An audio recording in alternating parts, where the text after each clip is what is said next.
Long way, get this shit a long way, this shit a long way. Long way, hit the long way, long way, long way, long way, long way, long way, long way, long way, long way, long way, long way, long way, long way, shit, long way, long way, long way, long way, long way, long way, long way, long way, shit a long way. Gotta get the shit a long way, get the shit a long way, gotta get the shit a long way, get the shit a long way. She don't really understand that. Gotta know what she don't really understand that. Gotta get a meal, but she don't understand that. She be tripping every day, she be tripping every way. But I gotta get this shit a long way, gotta get this shit a long way. Tryna get money every single way, tryna get money every single day, get money every single way, every day. Every day we gotta get paid, every day we gotta get paid, I'm feeling like we be the new slaves. No, we gotta finish rich. No, we gotta finish rich. Got a new bitch, she don't understand rich. She don't understand niggas gotta get rich.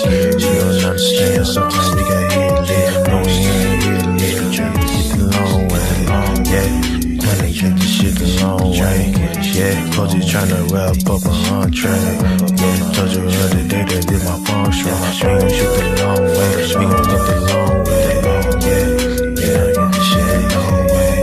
My bitch be trippin' back and forth like a palm way. My name is Tari, I ain't playing games, so I'm done Tari. Yesterday she told me that she about to leave. I said fuck it, bitch, we gon' get some money. I said fuck it, bitch, I'm about to get some money. So what I do today, I went and got some money. So we gon' get the shit the long way, we gon' get the shit the long way, back and forth like the palm way, man, I'ma get the shit the long way, get the shit the long way, just the only way today, because they go with shit's crazy, we gotta wear a mask, we the new slaves, and we be wearing this shit like every day, we be okay, we gon' be okay, they gon' be okay, they gon' be okay, for so we gon' get this shit the long way, we gon' get this shit the long way, we gon' get this shit the long way, we gon' get this shit the long way, we get this shit the long way, cause we gon' be okay, we gon' be okay, we gon' get the long way, Hello everybody, hello, welcome, surprise little pop-up today, live. I wasn't planning on going live today. You know, I usually don't go live on Mondays, but I decided to because it was still on my mind about the 1% rocket mortgage stuff, you know. Anyway, if you're new to the channel, my name is LJ Young, the founder of SMD. I am not SMD itself. SMD is a family of people that understand what I teach. And what I teach is my gift. My gift is that I understand that capitalism is psychological, positive, and negative. All right. What does that mean? You probably never 99% chance you've never heard of that in your entire life. I understand that. All right. So this is what it means. With understanding that capitalism is psychological, I understand the majority are called debt slaves living on the negative side. Now, the psychological part is this. They don't know that they live on the negative side. That's by design. That's how they're supposed to believe. Now, what is a debt slave? A person that believes they can buy a house with a mortgage. When you can open up your calculator, put in your mortgage payment minus your mortgage balance and hit equal, the calculator will clearly show you that you owe nothing. Like homeowner is positive and negative. I always forget to put this part in so you guys can better understand it. The word homeowner is positive and negative. Once you know capitalism, it's positive and negative. So if you open up your calculator, put in your mortgage payment minus your mortgage balance and hit equal, the calculator will clearly show you that you are a negative homeowner, negative, but by reflective of that big, large negative number. That's what that means. Positive homeowners don't have any numbers to put in the calculator to calculate at all. That makes them a positive homeowner. Got it? All right. So With this knowledge, what I do is I help people come from the negative side of capitalism and help them participate in capitalism positively. What does that mean? You pay your taxes, you don't do tax evasion, you don't hide money, you don't pretend you earn some money and don't claim it, you don't do none of that kind of stuff. Because you understand that once you come to the positive side, you understand that all currency that you see are debt slaves. All the people that believe they own things with no money, they are the currency. So once you come to the positive side and you understand the purpose of taxes and you see the purpose, right? You're like, oh, that's the reason. Oh, okay. You know, if you do tax evasion, you're really, not only is it against the law, of course, but you're really cheating yourself when you do that. Because you got to remember, if you're cheating on your taxes, the word cheat should be a hint. Like, why are you cheating? That means you don't understand how to play. That's why you're cheating. That's why cheaters cheat. Get it? Cheat. So what I do is help people come from that, come over to the positive side, and understand how it works. Once you understand how it works, you're like, oh, okay. So millions of people believe they own houses with mortgages. Yes, they all do. That's how it's supposed to be. It doesn't matter what they believe, right? Now we're coming across not only mortgages don't buy houses, they're making them believe that they can buy a whole house for less than 1% of the purchase price. Who do you think they are after? Even people with mortgages look at this 1% mortgage and say, oh, that's bull crap. You know that's a bull crap. But you got to remember, the calculator don't care what type of mortgage you have. You own nothing. You could have a good mortgage. You still own nothing. You're still a debt slave. These 1% mortgages are for the people that really, really, really don't know, for the debt slaves that really don't know they can't buy a house with a mortgage. So I came across this guy, All Things Real. And the reason why I like his breakdown, because I know once I heard the 1% mortgage stuff, I already know who is it for. So I don't really need to know the details of why they're doing what they're doing, but it's interesting to hear how they're doing it, right? So this young man goes in there, just goes into the rocket rules or whatever, and just breaks it down. He's not really adding his opinion in it. He's just saying, hey, this is what it is. So this is what I'm going to do for you guys, so you guys can understand. I'm going to show you from the positive side of capitalism why those mortgages are what they're for and who they're for. Okay? So you guys can follow along. This guy, All Things Real, he gets the main points because I don't want to read the details because I don't really want to know what they're doing, but he just brings out the main things, all the things they're going to do to get a person in a house that they normally could not afford. Okay, this is just the breakdown. Okay, we're going to go through each piece, but the overview is to put people in houses that normally could not afford those houses in areas that they really could not afford. Okay, all right. So let me bring this one up.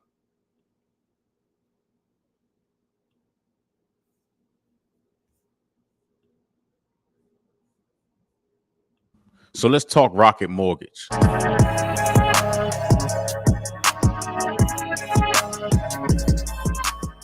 Now, for anybody that is full-time in real estate or that takes part in the real estate market physically, not on the internet, knows that these 1% down programs have been around for a while. For the most part, you can find them in community banks. So there may be a bank that is just in your area. It may be just one or two actual physical locations. So let me just say this before we get into the details of the program. There's nothing sinister going on here. This is not anything new. I know all of the... Okay, so you guys can understand what that means. There's nothing sinister going on here because if you don't trust math, that's your fault. Okay? If you believe you can buy a house for 1% of the purchase price of a house, whose fault is that? That's your fault, because there's only one way to buy a house, and that's cash. There is no other way, according to the laws of mathematics, there is no other way to buy a house. So when you hear people use the word buy, and they're talking about a mortgage, just understand they're using the wrong word, but they don't know that they're using the wrong word. That's the psychological piece to capitalism. When people buy houses with mortgages, they think they bought them, but they didn't. They financed them. Tinfoil hat wearers in Reddit and in the YouTube comment sections think that there's some sinister plan that they're trying to crash the real estate market because of these 1% down programs. But I'm here to tell you that none of that is true. So let's actually get into the details of the Rocket Mortgage program so that you can have an understanding of how it works. Now, when I hear say crash the market, let me think about that, because I know the majority of the houses have been bought up by the big companies and they're being leased. Are they're putting people in houses that they can't afford, so they're only going to be able to stay in them for maybe a year or two, maybe. Because when you think about it, when they put them in areas that they cannot afford originally, they're not going to be able to afford the taxes. So let's go on. Let's go on. So to start, the way this program works is you as the buyer has to come with at least 1% down to actually use this program. So what that means is this. Let's translate. They're looking for people that believe they can buy a house for 1% of the purchase price. Who do you think those type of people are? Okay? Those are the people that really, really, really cannot afford a house. Okay? So that is the target audience. Okay? Now, they will offer you up to 2% in assistance. That 2% is in the form of a grant. When it comes to grants, you do not have to pay them back. Now, this program is available for first-time home buyers and repeat home buyers. There are no restrictions on where you can live or where you can move. This program is available nationwide. Okay. For some reason, they now want, to me, this is just my opinion, now want to fill all of the remaining houses that are everywhere right now. That's why it's everywhere. So everybody can be part of this program. Who is what? The majority of people that cannot afford a house get their opportunity to not only live in a house of their choice in an area that they normally could not afford magically. Right. It's a conventional loan product. So, for example, if it was an FHA, you would have something called PMI, which is just mortgage insurance. Well, with this product, there is no mortgage insurance. So you won't have to make that extra payment every month. There may be an extra $200 or $300 added to your mortgage. So in the example that they give a $250,000 purchase price, which is a 30-year fixed loan at an example of a 6% interest rate. So with that $250,000 mortgage, you have to bring $2,500, and Rocket Mortgage will cover 2% of that loan, which is $5,000. So the total down payment will be $7,500, but they're covering $5,000. Oh. Now your monthly principal and interest will be $1,453.91, and you will save $245 a month because there is no mortgage insurance. They're laying out the red carpet for you guys, for the people that really don't know. They're taking away every possibility. I know it looks like there's no PMI. I know it looks like that. Okay. Not only it's better than a 1%. All you have to do is come up with less than 1%. This is for the people that really, really, really don't know that you cannot do that. And for some reason, they're trying to fill these houses with those people. Insurance. Here are the qualifying factors.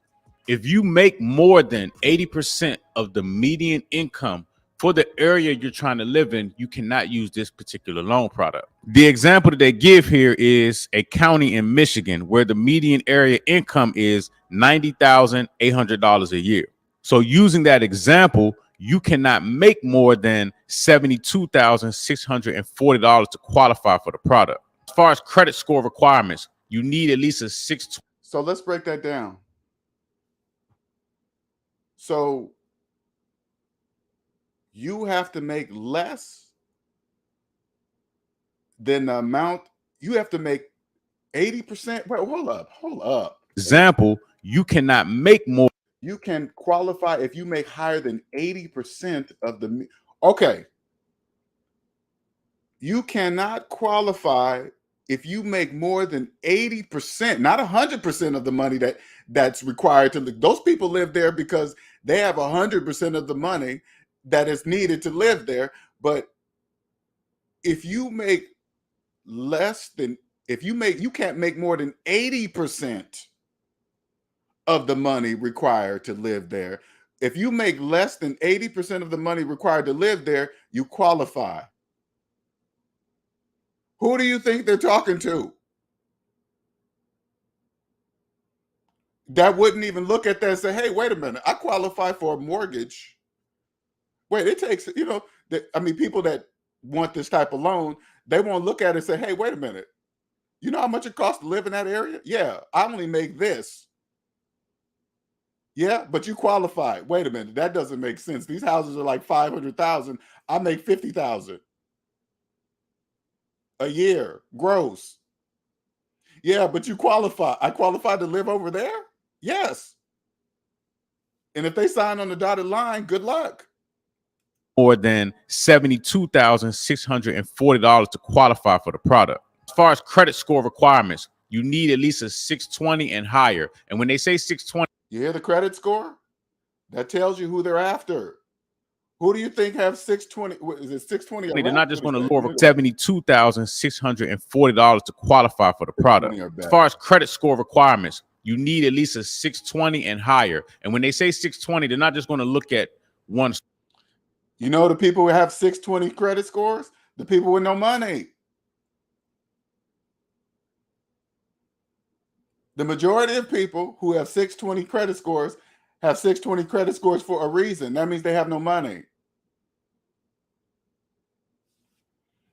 Now, please don't confuse a higher credit score of people that have money. I'm not saying that at all. I'm just saying credit scores are indicators. They're not special. Let me give you an example. If you have a high credit score, that means you just pay the bank back their money on time. So that means you are a debt slave who has a good credit score. A low credit score means you are a debt slave that doesn't like to pay back the bank's money on time. Therefore, you have a low credit score. You guys are still both debt slaves. Score, meaning your just your TransUnion or just your Experian. Again, they'll do something called a tri-merge, and they will take an average of the three. So you need to be higher than 620. The second thing, you cannot use this for a multifamily property. This is only for a single family primary residence, and it cannot be used by investors. You know what that says? To all the investors that know what this is, they're like, sorry, you guys can't participate. This is all our money. You guys can't play here. Sorry. This is our money.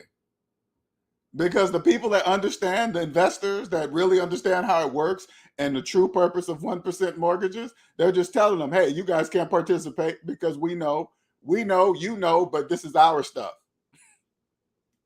I'll put the link to Rocket Mortgage down in the description, but I just wanted to just share this information with you all. The program is pretty much cut and dry. Yes, it is. And again, it's for all 50 states in the United States. It doesn't matter where you are, where you live, as long as you fit the requirements and as long as the home you're buying fits the requirements. So it's everywhere. So this means ASAP. This qualifies everywhere.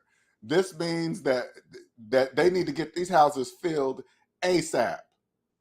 Not only get them filled, not only get them filled in just like regular areas, they're getting them filled in high. That doesn't even make any sense to me. If it does, this is when you guys hear me say that doesn't make sense. All that means is that I don't understand it. Okay, that's all that means. That means I just don't understand it. Because when it doesn't make sense, it's usually the clue that there's something there that you can't see because you don't understand it, right?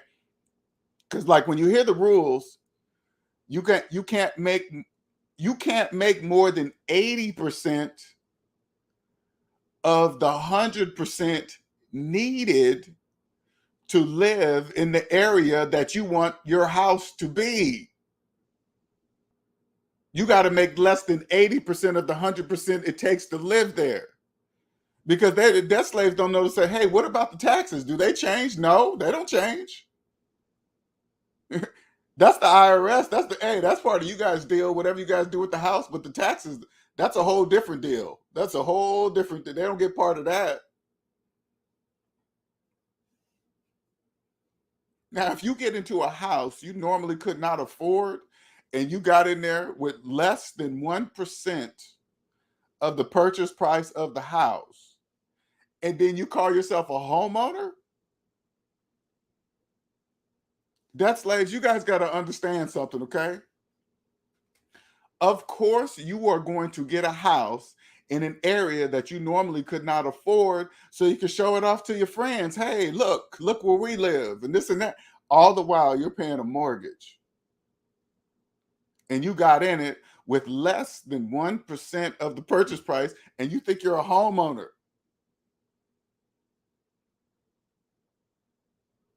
And you believe you're a homeowner. Hey, listen, I just have a seat in the stadium.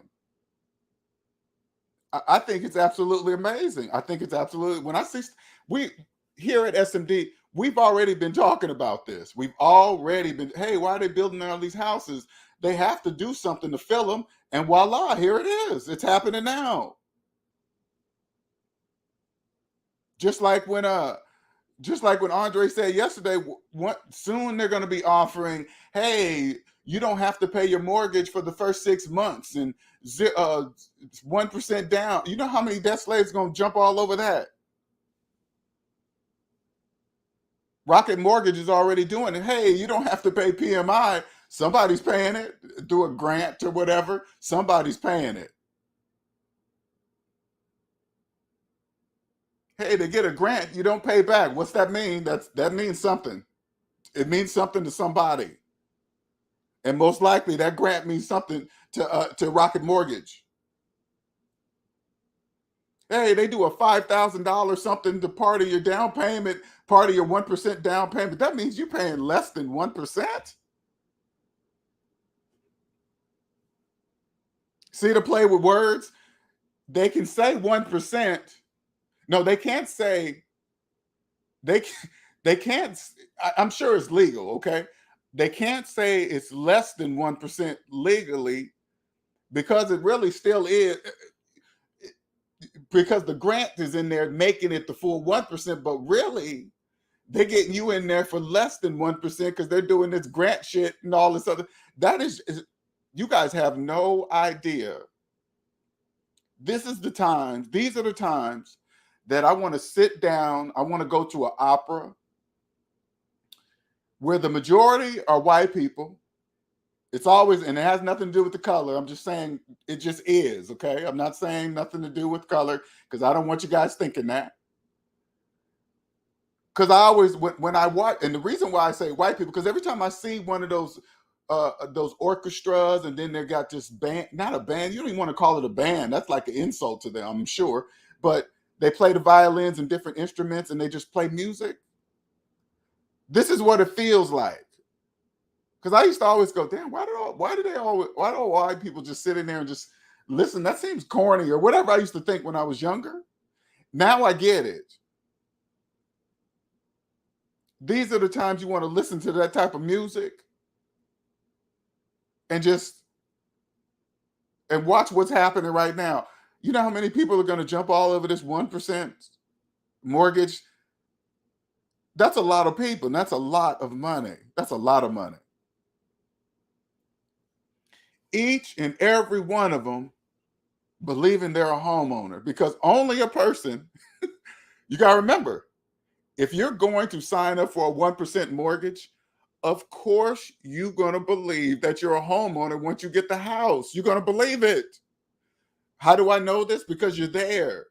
You're signing up.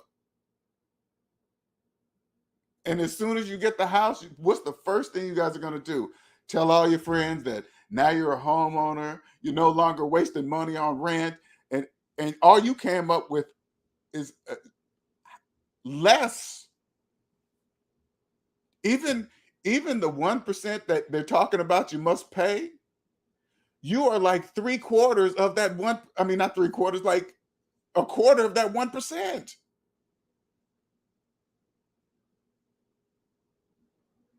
$2,500 of the, like the 1% is like 7,500 or something like that.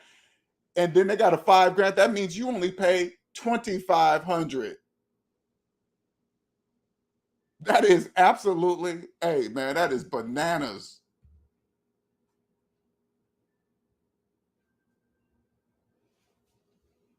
Man. Oh, that is so beautiful. That is so beautiful. I just was like, when you think about it, you're like, okay, okay, why would they want? I keep coming back to this one. Why do they want to put debt slaves in areas and houses that there is no way they could afford on their regular salary? You know, they can't afford to live there. So the only thing I can come up with, and this is strictly just my opinion, okay, they obviously know, I'm gonna just go by math, okay? They obviously know those people are there for temporarily. So okay, they're taking the 2,500. That's gone for whatever reason. That I don't even know who gets that, right? The cash, the actual money, right? Okay, so all these grants happen because they got them in. So all these people get grants. Rocket Mortgage gets grants for signing up for a person that can't afford a mortgage. So now, okay, let's go. Now they are in the house in a neighborhood they normally cannot afford. Okay, now they're there. Okay, the taxes on the neighborhood definitely do not change. The neighborhoods are automatically going to change because they're going to have people in there that can't afford. That's why they're there. They have those houses and they can afford them. That's why they're there. With people that cannot afford them, but they are there because they believe they can now. So when the taxes come around, how are those taxes going to be paid? Because the person living in the house will not be able to afford the taxes on that property.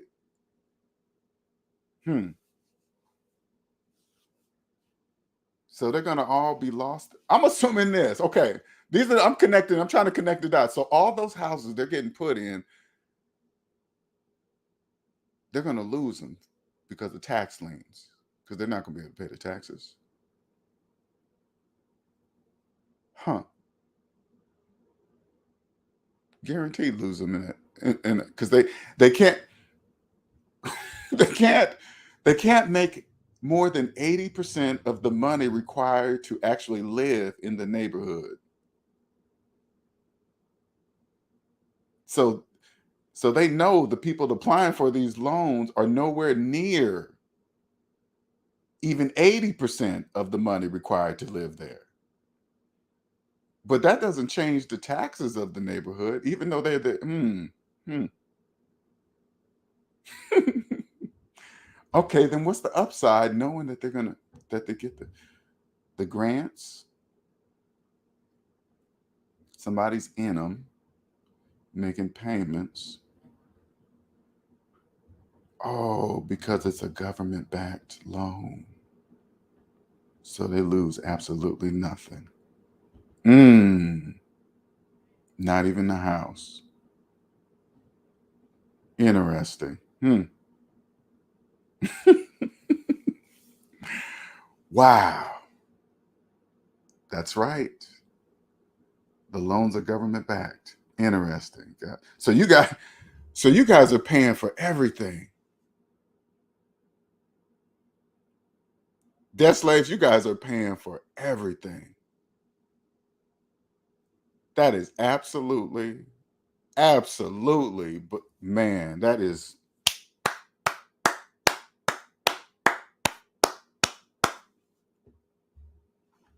Now what I'm going to do is I'm going to watch since those are publicly backed loans, that means that's public information, right? So now I guess I have to Google and see how many people get these type of loans. How many people have gotten them already? I wonder if that's open information. How many people have already got a house with these 1% loans?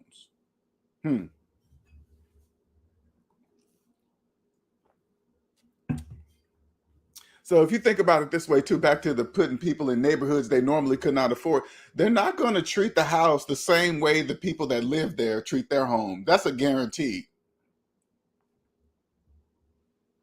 Especially when they start to lose them, right? When they start to not be able to afford it anymore, the monthly payments, then they stop making payments, and then they're living there for free for the next 6-8 months before they actually kick them out, even if it's that long. Start treating the house like garbage, and then it's going to be in these nice neighborhoods.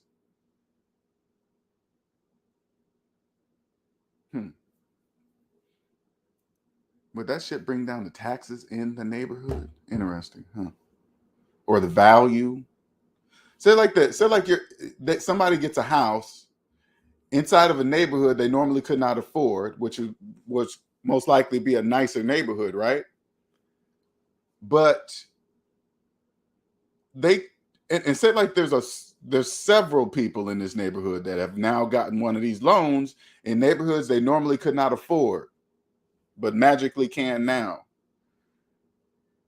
Now, if you see every other house, bad yard, cars, broke down cars in front of it, because mostly people in that area and arena, they really don't care about the house. When you don't pay for it, they really don't care about the house. Instead, like you live in a nice neighborhood, and then also you got a person that can't afford there, but it's there because of one of these loans, right? Cars parked in front, parts in the yard, barely cuts the grass.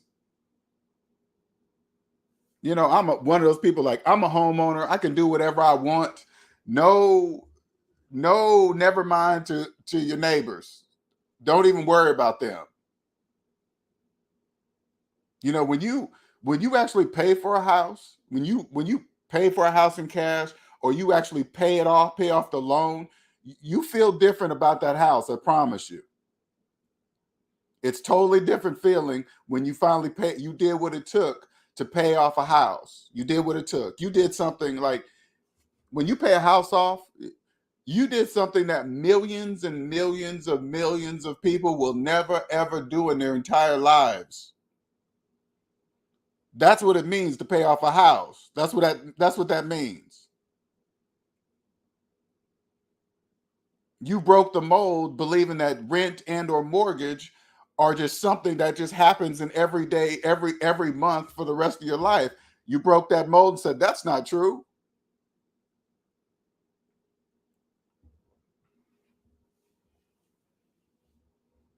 So you have people believing. Now, this is business.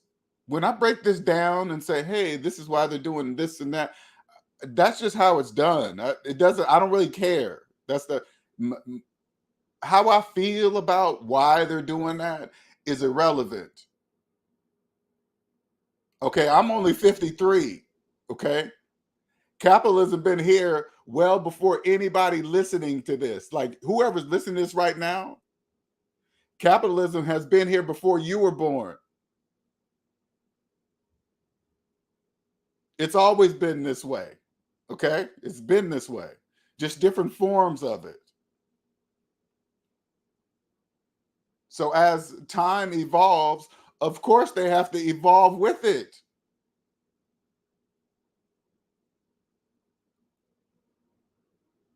It just is the way it is. Hey, if they want debt slaves to do something, they just do this. Hey, you can, anybody and their mama can buy a house now. That's what that says. Hey, if you're breathing, you can buy a house. Go get a house.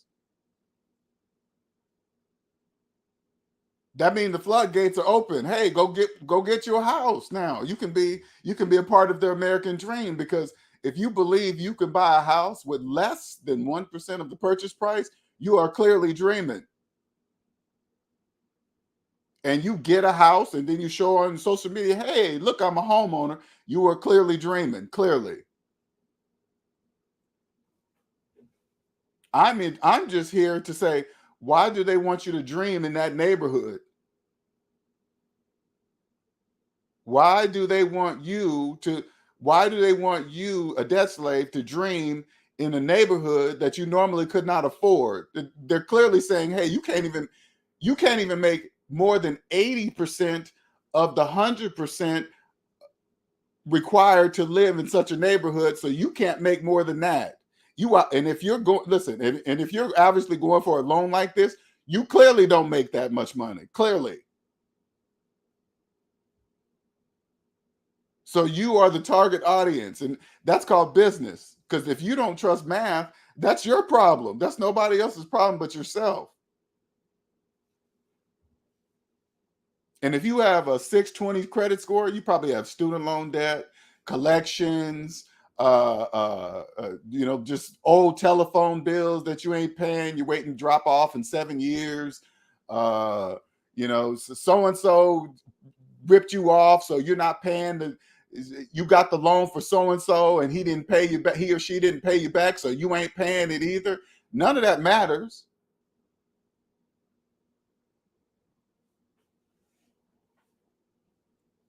None of that matters.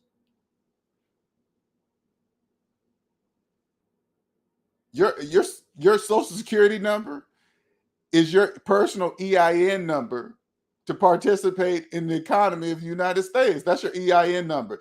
Now you get to choose what it's going to be. You get to choose if your social security number is going to be an employee identification number or an employer identification number. That's a choice. You get to choose. If you don't trust math, your social security number will be an employee identification number for the rest of your life. If you trust math, it'll turn into an employer identification number for the business of yourself.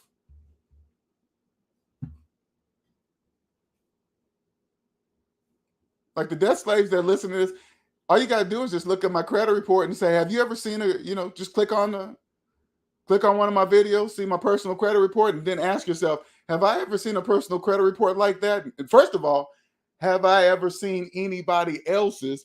Even the person you're married to and you're with, like say like you're listening to this now and you're with somebody you love, but you have never seen their personal credit report. You got to ask yourself, why is that? Because I can tell you this right now.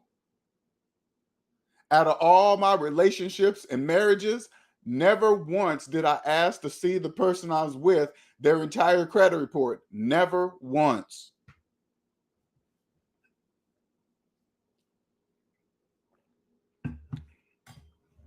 Today, there is no way there is no way that would happen today. No way. Because what if you're with somebody right now that doesn't, like you're in a relationship with somebody and they hear of this 1% down mortgage to get a house in a nice ass neighborhood,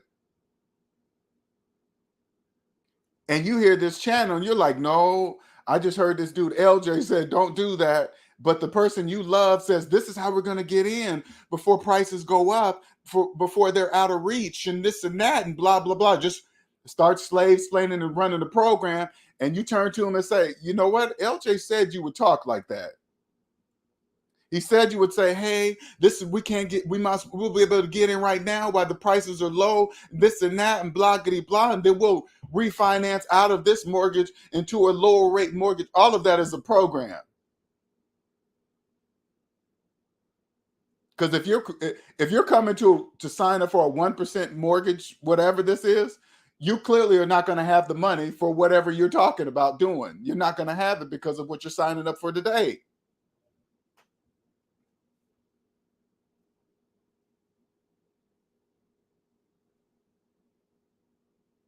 They already know why you're there.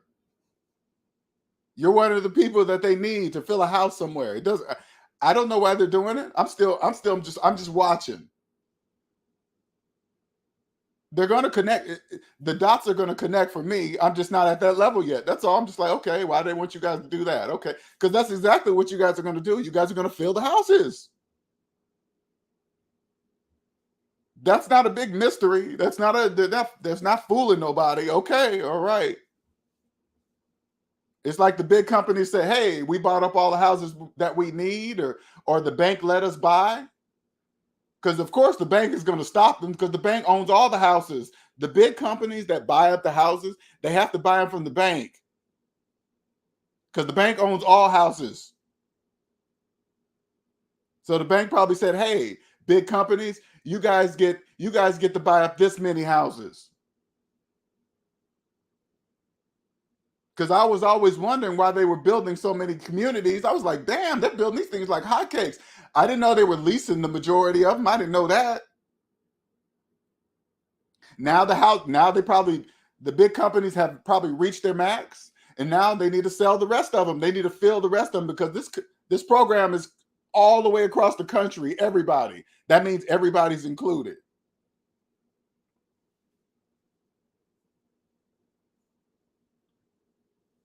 Rocket Mortgage is the #1 mortgage lender in America. Of course they are. Now, if you own Rocket Mortgage, you'd be a happy camper right now. Check out the owner of Rocket Mortgage. They've made him a billionaire. Sure have. He probably worked out a deal. That's a good, you know what kind of contract that is? That's huge. That is huge. You guys don't understand how many people are going to be signing up for this program. Oh, wow. No PMI, 1% down. Oh, wow. You get in there. It's actually less than 1% down because they give you a $5,000 grant.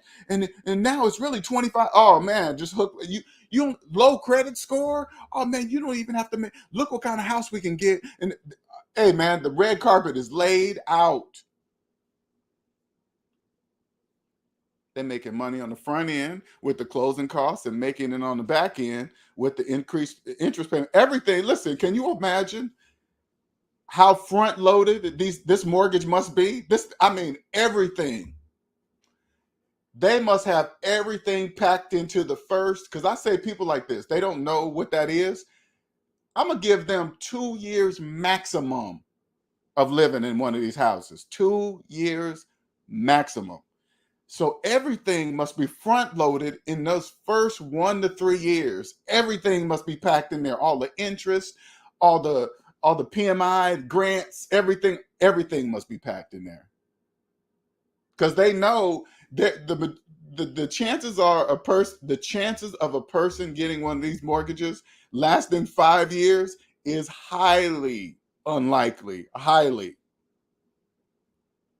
I'm giving 2 years max. 2 years max. I'm sure like this. This is what I believe because they already know what type of people they're putting in these houses. So these mortgages are probably severely front loaded, which is business. I don't care. Okay. I'm not mad at them for doing it. And they probably already have the legal stuff in place. The lawyers, they're probably on standby, to get. So as soon as the people start missing payments, or this is how it usually works, they start becoming short on their monthly payment. That's an indicator to the company that the person is starting to not be able to afford the monthly payments, is when they start coming up short on the mortgages or late. It's usually start being late and then it starts being short. And then they probably start the process at that moment because they know once that happens, they know where it's going. So the minute they come up with no monthly payment, or less than half, or whatever's in place, because they know the type of people that they're dealing with, they probably have a process that kicks off at that moment. Because that's what I would do if I had a company that dealt with people like that believe they can buy a house with less than 1% of the mortgage. I know they're going to be there temporarily. So whatever state it is in, I would have real estate lawyers, somebody that's smart in that area to say, I need this to kick off as soon as I tell you about this. So by the time the person reaches the point to where they cannot afford a monthly mortgage, they send me absolutely nothing, then that's when it kicks.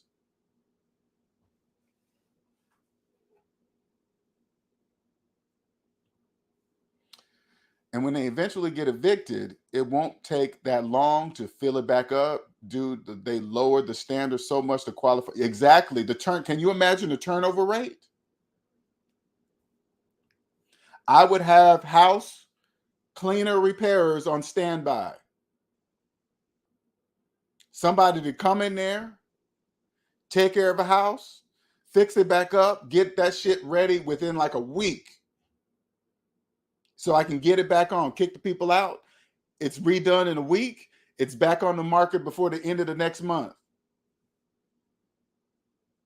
Because you know how many debt slaves are right now? They're seeing that. You guys really don't understand what that. When they see something like that, now there's a frenzy. What does a frenzy start to cause? The prices of houses to go up. Because look how many people is going to be able to qualify for a mortgage.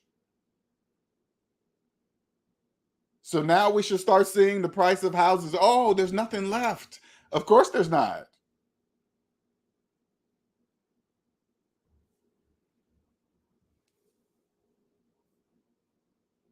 If you have a house, like say like you own your house, you've owned your house for years, you've been ready to sell, right now would be probably the time to sell. This is the indicator that houses are, and this is just my opinion, okay? I don't want you guys going out saying, hey, LJ said this. This is just my opinion. This is an indicator that housing prices is about to go up. Because there won't be no houses available. So if you have a house for sale, I think this is the time. Get more than what you're asking for. Because you think about it. You think about the video that I did yesterday, right? The dude, he's walking through his neighborhood saying, look at this house. Look how much they're asking for. That's ridiculous. Maybe they know something that you don't know.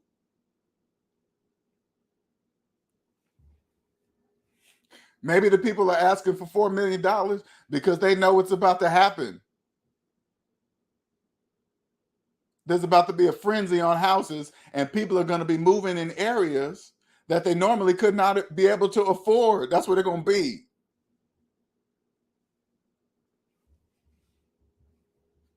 So that means less houses in the area that you really want to live. Now it's going to be less houses because of 1% mortgages. And since there's going to be a frenzy on houses, that house that homeboy walked past, like, oh, they'll never get $4 million. Now, do you believe if they get $4 million for that house?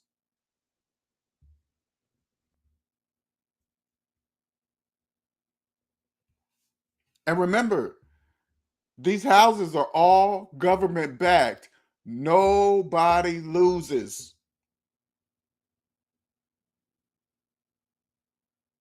Nobody loses. Absolutely brilliant. Congratulations, Rocket Mortgage. I don't know how you landed such a contract. I don't even know how that happens. How does a company get that? Because you got to remember, these loans are government backed. You got to get permission. You can't offer something without talking to them first. How do you get that approval? Congratulations, Rocket Mortgage. Hey, it's just business. Listen, ain't nothing personal.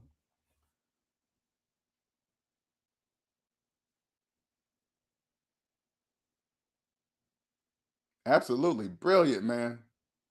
Hold on for a quick second.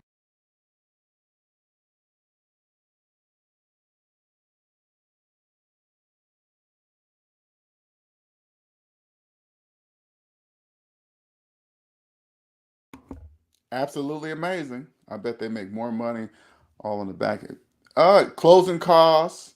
I think that 2,500, because you got to think about it. You got to remember, debt slaves really have no money. So you got to think, okay, why did they make them come up with at least 2,500? It's not because it can't be because they want them to have skin in the game, because 2,500 does not give them skin in the game. So I'm assuming the 2,500 is probably for a fee for the business that's delivering the loans. Like that's probably a fee for them. So they get $2,500 per. Okay, this is how I'm seeing like Rocket Mortgage. Okay, and you got to remember, we're seeing it from the positive side of the economy. So 2,500, Rocket Mortgage gets that. This is just my assumption. $5,000, some kind of grant to be partial of the down payment, $5,000. Then another kind of grant that substitutes the PMI so that the debt slave believes that they don't have PMI, whatever, right? But that's all. It's not cash money, right? The money from the person is money, right? But the other stuff is like I'm assuming those are really going to be in the forms of tax breaks or something that benefits the company. But to get actual money, I think that's probably a fee that they receive. So they probably get, just by the numbers I'm looking at, you figure 20,000. Let me see. Let me add that up. Let me see. Okay. 2,500 plus the 5,000 plus I don't know how many PMI payments though, because they do add that too, but I don't know what so that's 7,500 there.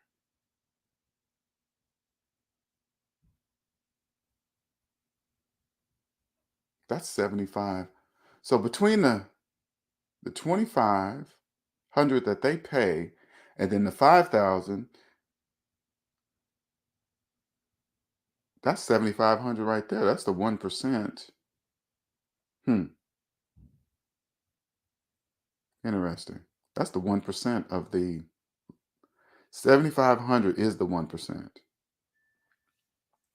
Interesting. Okay. Now I got to do some more thinking on that. I see a lot of stuff. Anyway, this is what's called phantom income, debt slaves. Okay.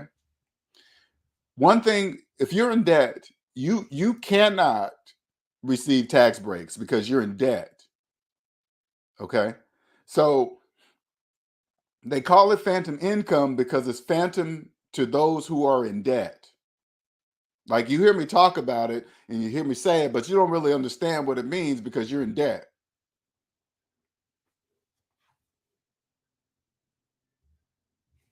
It's like, let me give you an example. Okay. Say like you have a tax deductible retirement plan, like a 401k. Okay. And you have $50,000 in student loan debt. You have $50,000 in student loan debt, but you also have a 401k. Okay. And in 1 year, you decided to put $5,000 into that 401k. Now, according to the tax laws and stuff, it says, hey, if you put $5,000 into 401k, you can take $5,000 off of your annual taxable income. Okay, and you're like, oh, okay. And then you go through the process and tell your tax person, hey, look, this is what I did. And you prove it that you did it. And then that they take instead of saying you made $70,000 for the year, you now get to say you made $65,000 a year because you put $5,000 to a 401k, which therefore reduces you and yourself in your tax bracket. Okay, you're like, wow, well, that's normally how it works. But if you go all the way back to the beginning, before putting $5,000 into your 401k, all you had to do was open up the calculator, put in 5,000 minus 50,000, your student loan debt, and hit enter. The calculator would have said, you don't have any money to put into a 401k because you are negative $45,000 in debt.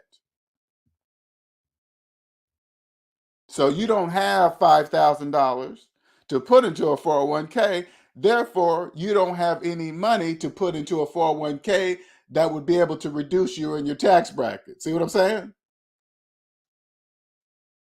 So what you did was a belief. That wasn't mathematical fact. That's called now, if you have no debt and you said, I'm going to put $5,000 into my 401k, you have absolutely no debt, and you take $5,000 and put it into a 401k, you can do it now because you have the money to put it in there. That's going to reduce your tax bracket and make you go from 70 to 65 and be taxed on your annual income of 65,000. See how if you're in debt, you can do. If you're in debt, you can't do it. If you're not in debt, you can do it.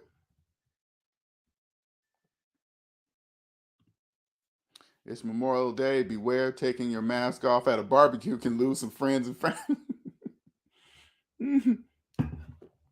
Yeah, do they be, you know what? I haven't been to one in so long, but do they talk about money at barbecues? I do know like people love to talk about what they got, or they just moved into a house, or their new car or whatever, because everybody loves to show off the stuff they're making payments on. This is why I'm saying, I remember came across somebody that said they bought a house and this house had an elevator in it. And I was like, huh. And these people, and they had regular jobs too, right? So I knew right off the bat that house they have a mortgage right off the bat. Oh, it's got an elevator in it, right? As soon as I heard that, I was like, oh, that's why you probably bought it, because it had an elevator in it, right? But I said, you know what? That's got to be a pretty price, especially with the state they lived in, right? And I said, okay, that's a big old mortgage. Believe that. And then I guess not too long ago, a few years later, they don't live there anymore. I was like, I'm sure that was way out of their range, way. But these are the moments that when you're in public and you're at an event and you hear somebody say that, you cannot take your mask off. You can't. Else you're going to be the biggest prick or the a-hole. Oh, who do you think I can afford? Because you got to understand, debt slaves, when they talk about being able to afford a house, they're talking about being able to afford the payment of the house, not the house. That's where they mix stuff up. They don't realize that they're saying that. They're like, oh, let me see if I can afford the house. You got to say, you think I just think to your house, the price of the house or the payment of the house? No different than cars.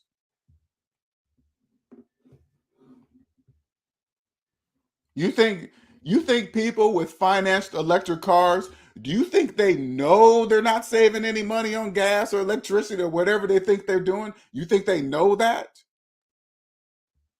If they knew that, they wouldn't have financed an electric car. It doesn't matter if they're not using gas. It doesn't matter. How a financed car is powered is 100% irrelevant.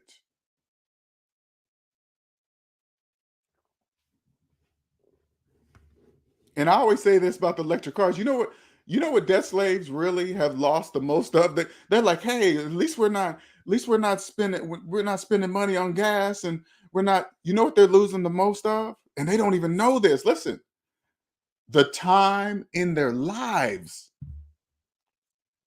For a fucking electric car, they are losing the time in their lives. And they brag about, hey, I was only at a charging station for 30 minutes.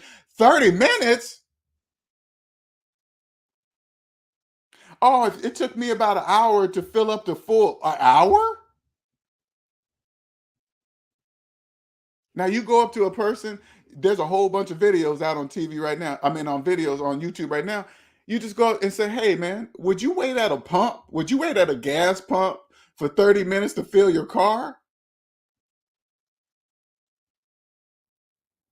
Would you wait at a gas pump to fill up your tank for an hour? But they will for a financed electric car.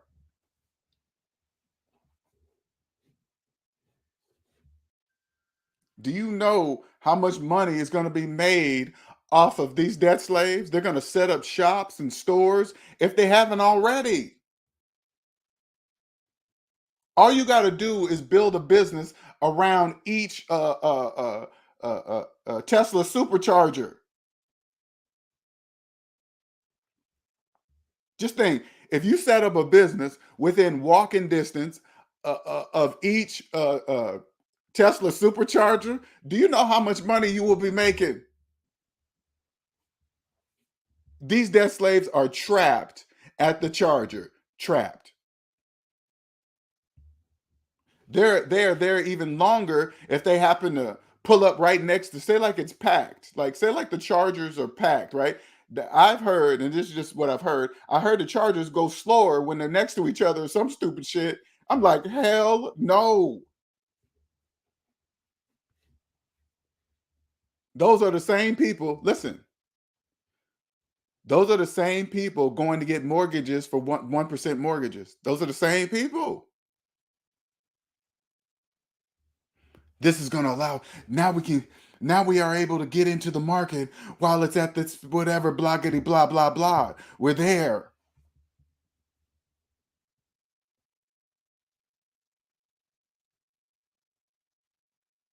All you got to do is this, just wait. All you got to do is wait. If you want a house for cheap, let them get filled up by the debt slaves. Let them fill them up. They're going to be in there a year, year and a half, 2 years maximum. All you got to do is wait. They're going to lose them to tax liens. They're already in a place they cannot afford.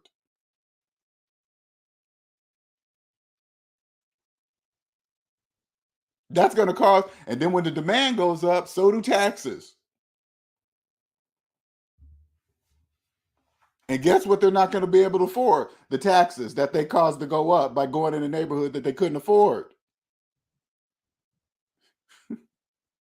And then guess what? Lost. The bank that gave out the money for the 1% rocket mortgage backed by government back is going to be covered. They're going to get paid. Here you go. Start the process over again. Let's go.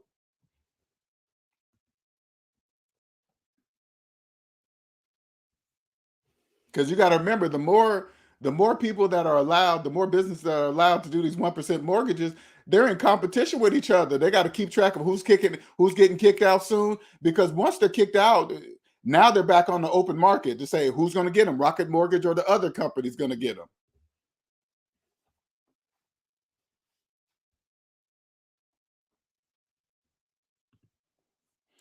They basically said screw the mortgage payments and front load all the real money in the closing costs. Yes, that's what they do. I'll give them 2 months, 2 years of 2 years of no. It's got to be longer than that, because if they did that, it'd be kind of obvious. I don't know. Shit, I don't know.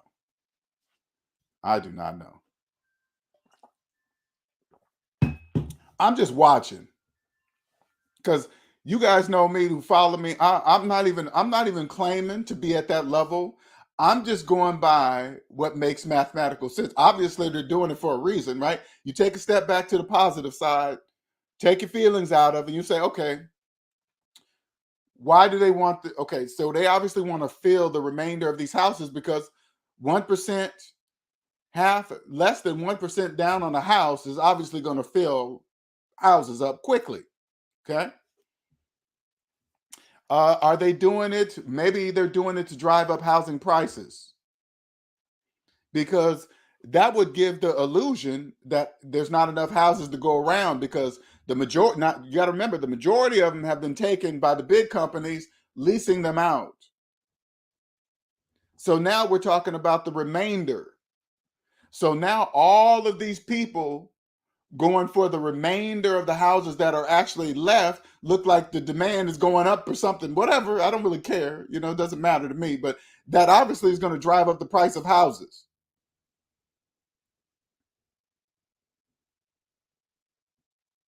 Maybe that's the purpose. I don't know. Who knows? Because you got to remember, all debt slaves have to go to the bank to ask them to buy a house. They have to ask them first. If you just go to the bank and say, hey, bank, what are you giving? What kind of loans are you giving?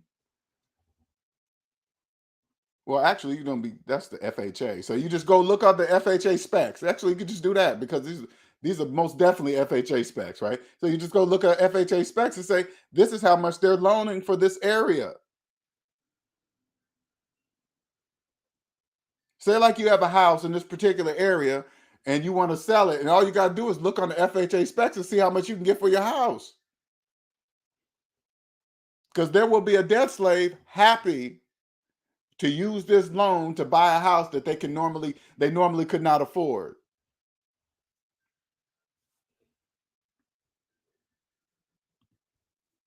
Google says that Rocket Mortgage Company closed at 133 billion in mortgage volume in 2022. That's real money. You guys understand? That's the only way I look at things now. I don't look at $1 million. I don't look, hey, I want $5 million. I look at that.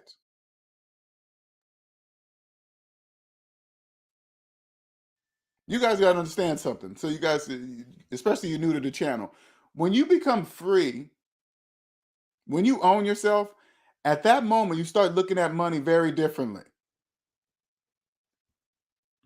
You don't really, of course, you still pay attention to money and stuff like that because that's what makes things go. But you don't look at it the same way you used to look at it when you were in debt. When I was in debt, I looked at money totally different than where I look at money today. Now, if I'm here right now, the way I look at money, I'm sure by the time you get to multi-millions, billions, you don't even, I wouldn't even think about it. Because once you get to that level, there's absolutely no reason to think about it. Especially when you understand that capitalism is psychological positive and negative, because everything you see to buy, the sale prices that you see are only for people that have the money to buy it. Everything you see, it's different for 99% of the people because they each finance the thing that you see. You don't know when you see a car for 50,000, you don't know the interest rate that the person's being charged to finance that $50,000 car. You don't know at what interest rate, you don't know how much they put down, you don't know what they did. So you don't know how much that $50,000 car costs for that person. You don't know if the person came in with negative equity with their trade in.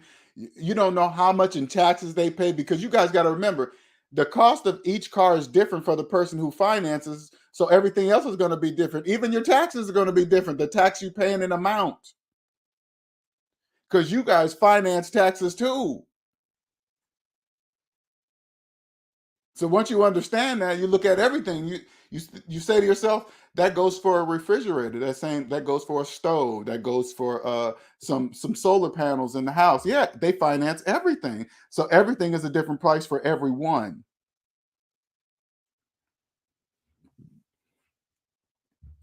So when you're on the positive side of things, everything costs what you see. So if you go to a restaurant and the meal come for two people came out to say like it came out to, I'm gonna just leave it even, came out to $60. When you're on the positive side, it'll be $60 plus the tax and the tip, cash.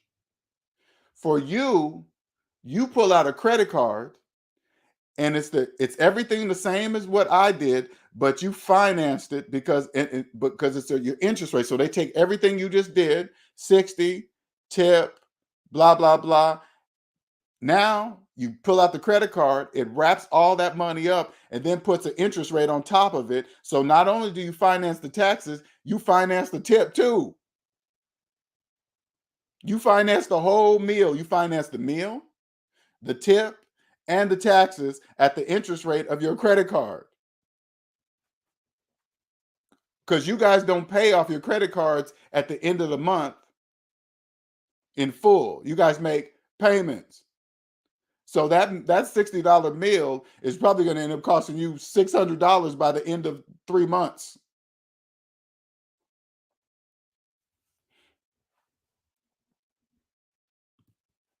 Government tax liens supersede all other debts, so they get paid first, period. And guess what's going to happen when those debt slaves get into neighborhoods that they cannot afford, and they won't be able to afford those taxes? They won't. Tax liens. And you got to remember, everybody, I'm just watching. Nobody loses. Do you understand? When they do the government-backed loans, they get paid because they already know your high risk of what you're doing right now. So they already know.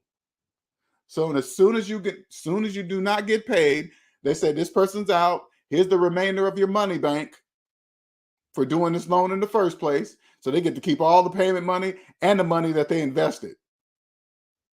And then they just repeat the process. Nobody loses. And then the tax lien, they come in, somebody buys it, if they allow it. If they allow it. Because which one will they lose it from first? They will lose it from, they probably lose it from payments first before tax lien. I don't know. Either one, they're going to be out. They're going to repeat that process. How does this play into folks who won't be able to pay once student loans kick back in? They're going to get kicked out. This is why it's spread across the country right now, ASAP. They can get a few months in. Maybe you got to remember that at that level, maybe they already know that student loan debt's going to be kicked till next year. I don't know. I'm just watching. Because you're right. As soon as student loan payments resume, they're not going to be able to afford, not even close to be able to afford the house that they're getting in right now. Because debt slaves always do that. They always go for the house that they could not afford. So they could show their friends that they made it. Look, we made it. Look at our house. Thanks, LJ, for making me feel better. Or thanks for making me feel better, LJ. With all these people posting about their exotic trips and can make one feel left out. It can. You know what, Jacquees? Let me tell you something, man. That's all part of the program, too. That's why when you notice, like when you're doing it right, and this is all part of the process, and soon you'll get to the level like me where it really doesn't matter. You see them doing what they're doing, but you know they're debt slaves, so it's not really a big deal. But when you're going through the process, that's mean it's time to get off of social media for a while. Because social media is that's the new program. If you're doing bad and you jump on social media, everybody look like they're doing good. You think about it. Who's going live as soon as they get in an argument with the person they live with? You know, I'm going live. I want to record. I want to go live with this argument. I'm gonna start putting my hands on you. Let me go live first. Nobody records that kind of stuff. Everybody's doing good. Everybody in a relationship has money. If they're especially the young couples that are in real estate, oh my God, those are the worst. Those people always make it seem like they are making so much money in real estate. They let you know every single day. Hey, look what I'm driving. Look what my kids got. Look what my kids are always dressed matching Gucci and this and that. Hey, I got these new glasses. They cost about 10 grand and this and that. And the average person that's paying attention, they're like, ooh, they are making so much money. That's not true. All you got to do is say, why are you sure? Like, if I'm making a lot of money, I don't really want to show people that. I don't need to show them every day. I'll just live it. I don't need people to see it.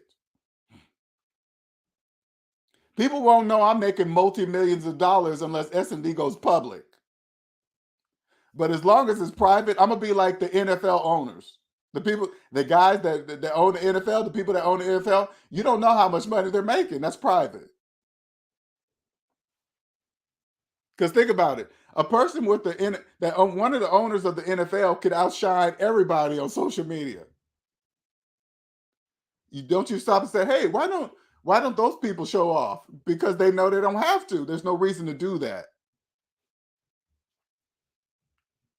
Like the average NFL owner, NBA owner, baseball owner, baseball owner, they can walk around in public without being bothered or harassed because nobody really knows what they look like.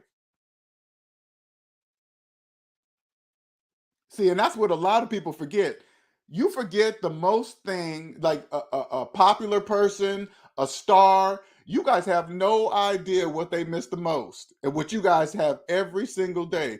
You can go to a park, you can go to an event, you can sit down at a bench and feed the ducks, and nobody will bother you with your children. Imagine being with your kid. You just want to play with your kid at the beach, just like everybody else. They can't do that. But the owners of the teams and their families can. They can do that without being bothered. This is all they have to do to not be bothered. Don't come rolling up in a phantom Bentley, drop top Ferrari. Just don't do that. Just come up in a Honda Accord with some shorts on and just come down to the beach. I guarantee you, not one debt slave will see you. You don't have to be draped in gold and silver and diamonds. That just brings attention. They're like, hey, everybody, look at me. If you come up in a Ferrari, a rare Ferrari, right? Everybody's going to look at you because obviously you have to have money to have that. So they're going to pay attention to you. But if you come up in a Honda Accord, nobody's going to pay attention to you. I know this is a little off subject, but it's like Kanye, right? Once you're free and you understand how it works, then you look at things very differently, right? You're like, okay, why would a person do that? Like there was one video that he was out, he was driving up, he was in a Bentley Phantom and he was driving somewhere, okay? There's a cameraman on the side of the road, okay, filming the car. So obviously he must have knew Kanye was coming this way. Now this Bentley Phantom is tinted down. Kanye pulls up, rolls down the window, and says, hey, man, why are you following me? Why don't you just leave me alone? I'm just trying to live my life. And I'm thinking to myself, why did you stop, Kanye? You could have drove on past, windows up. Nobody would have known you were driving that car. So nobody would have watched this video. Nobody. If the guy would have been on the side of the road and said, hey, Kanye's in that car driving, you know how many people say, well, how do we know that? And then it would have just clicked off of it. But Kanye stops, rolls down the window. How do you know those guys? They're obviously working together, because if I didn't want to be bothered, right? They didn't know which car I was in. They don't know if I'm driving or not. I would have just kept on driving. Same thing with Tyrese, right? He's going through some divorce and they're getting some crazy money and this and that. And he always acts like he don't want to be bothered. I said, why do you keep stopping outside the courthouse? You could if you don't want to be bothered, all you got to do is put a big old coat over your head and walk out of the courthouse and go into your car, and then let the people say, hey, that was Tyrese. How do we know that was Tyrese? We didn't see nothing. And then nobody will watch the video. But if you stop and talking to the people, debt slaves are like, oh my God, look how much money they're going to take, because that's a lot of money, you debt slaves. That's why. You don't know how much money Tyrese has. Oh my God, Tyrese has to pay $10,000 a month. What if Tyrese had $1 billion?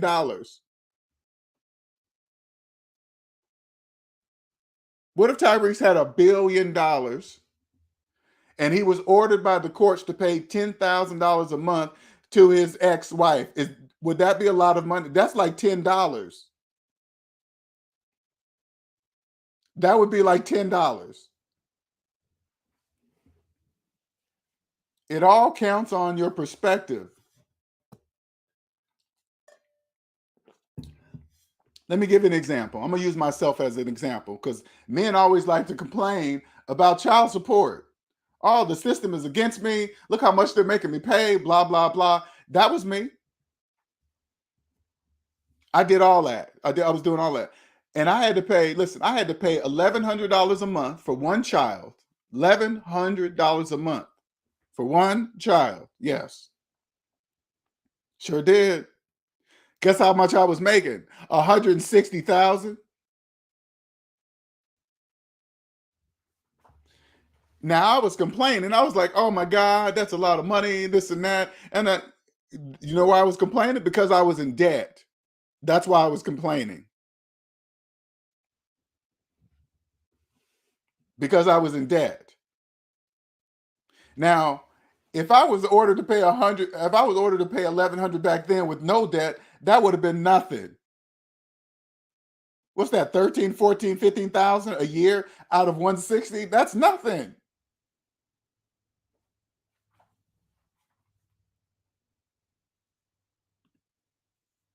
Kanye pulls up in rain boots and expects no one. Exactly. Hey, listen, Nick. That's why I say look at it through your S&D eyes. That's business Kanye's doing. And I always say this: people don't really understand the move that he did with Adidas. People don't even really understand what he did with that move. You guys have no idea what kind of balls that takes to do that. He got on the fence, not quite prejudiced, but prejudice enough sounding. You know what I'm saying? What he did was right on the fence to force, because to me, this is what it looks like to me. Because it's old news now. People don't really pay attention, but they don't really understand something like that needs to be marked in history.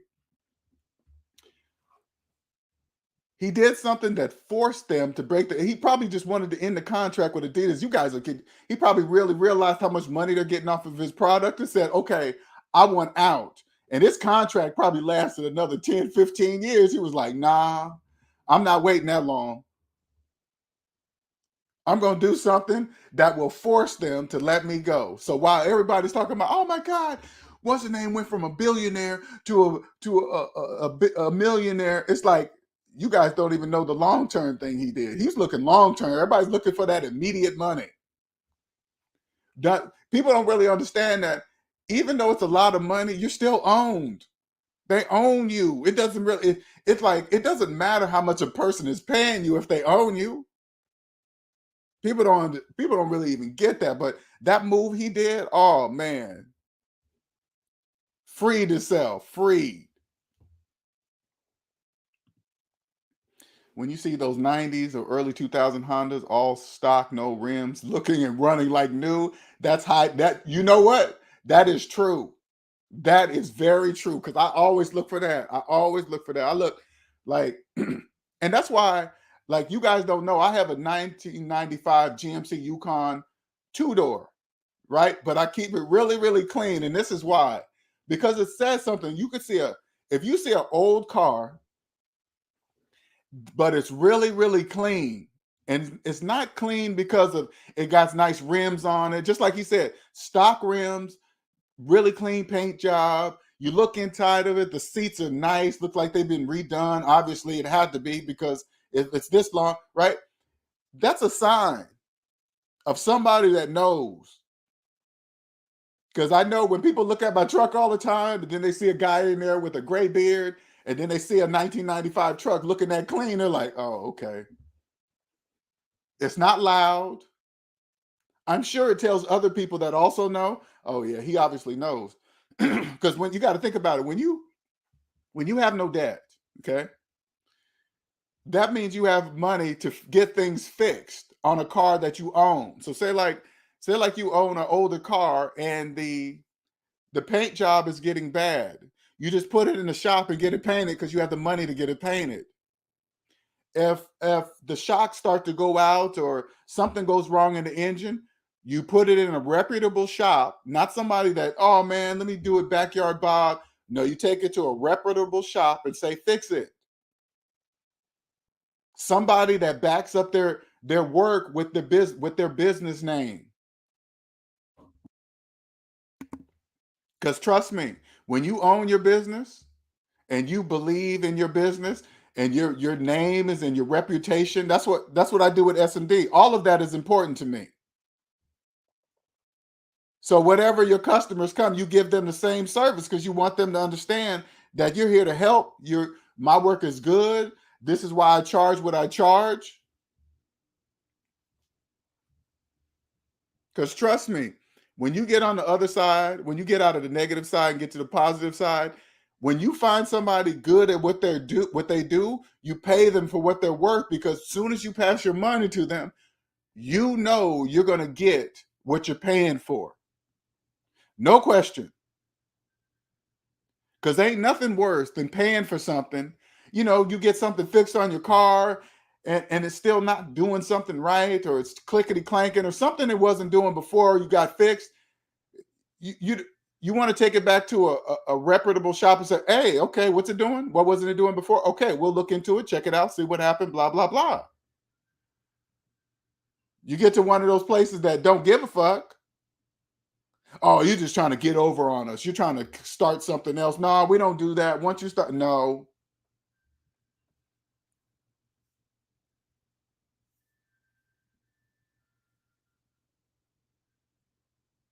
What'd you say here? Dark Knight is one of those always posting on social media. All the great stuff they're doing are the ones you can bet your bottom dollar are doing the worst. Is that, you know what, Dark Knight? I agree with that. Because this is what, okay, when you get rid of debt, okay, first of all, you won't be falling for mortgages like these 1%, because you'll immediately know what it's for, why they're doing it, why it's all over the United States, why it's approved in every part of the country, because it's a purpose. They want people to get in houses. What comes with that is stress, because a debt slave that doesn't have the money to get in it, they're not going to have the money to take care of it, because everything that goes wrong in that house is on them. And if they had less than 1% of the purchase price of the house to get in it, they're not going to be able to maintain it. Because anything that goes bad in that house, they're not going to have the money to fix it. If the AC goes out, they're not going to have the money to fix it.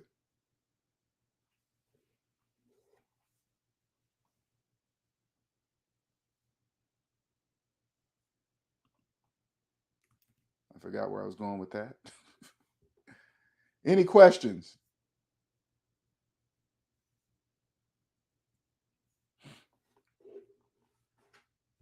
Is that you? Are you thinking about getting a 1% mortgage? Did that come across your mind?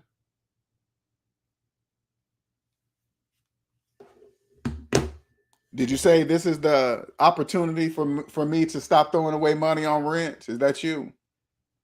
Are you saying that to yourself? Oh, I'm going to YouTube Live. My bad. Wrong link.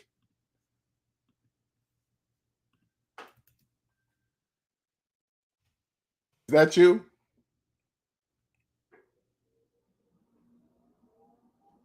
Are you with the person that somebody you love, they came across this article and said, hey, we should do this, and they're all gung-ho about it? But then you hear me talk on this channel, you're like, uh-oh, we better not do that. Are you in the middle of it? I strongly suggest you cancel that order. Don't let the person say, hey, you're going to, oh, wait a minute. No, that's money for real estate agents too. Oh, wow. I forgot about that part. Real estate agents going to be making some bread. I forgot about the real estate agents that are going to be making some money. Ooh, wee. Now, go to the positive side. If you're a real estate agent, get your bread, get your money. Does that, maybe they split. How much does a real estate agent get on a deal like this? I wonder how much they get. That's interesting, huh? Get your money. Yes, they are. They're going to go into debt even more. That's dead serious. On Monique. If I came across this channel and I was with somebody that was talking about this 1%, because the first thing people are going to do, they're going to research it, right?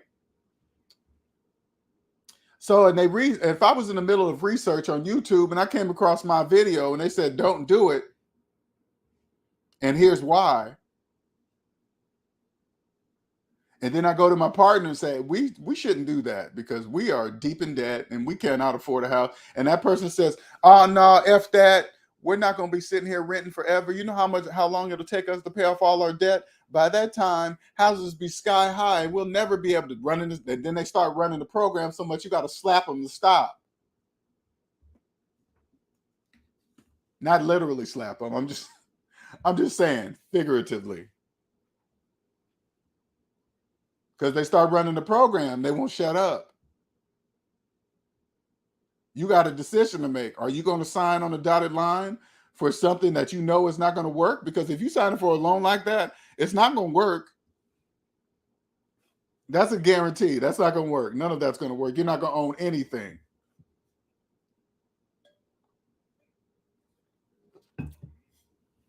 You cannot own a house for less than 1% of the purchase price. You can't.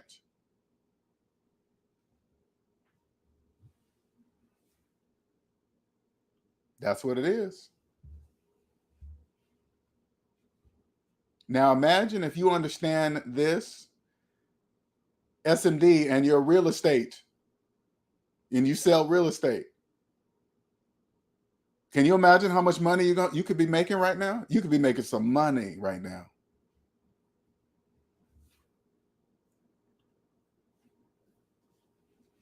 You can be making some money right now.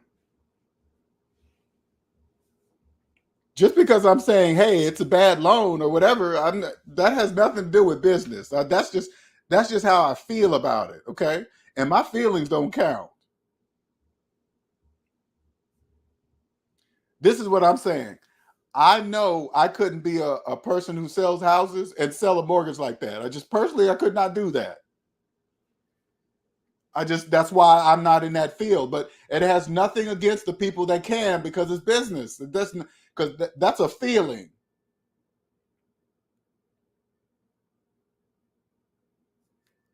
And what it really is, to remove your feelings from it, it's not your fault if they don't trust math. That's their fault.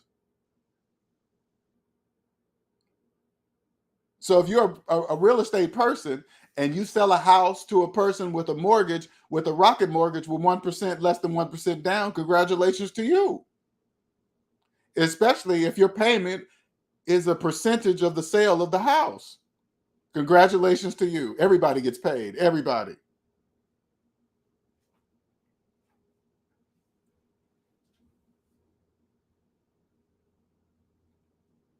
Because I'm sure all they do is whatever the real estate person's fee is or whatever they get paid, they just take that amount and put it into the loan.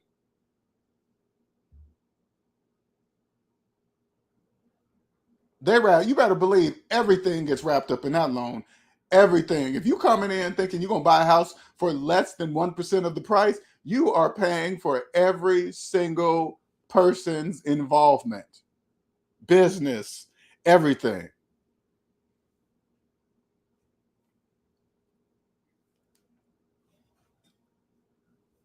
People that believe this do not come to the table with lawyers.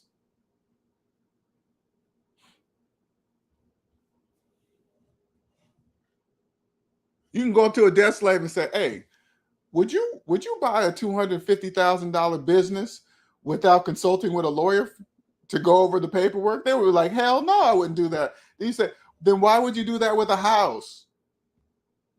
Why would you purchase a $250,000 house without a lawyer? Because it's most definitely business for the bank. And I guess debt slaves believe because they are a person, that it therefore changes the dynamic of the situation. No, this is a business transaction.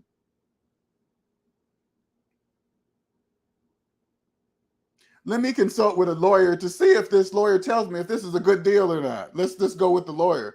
And then the lawyer's going to tell you no.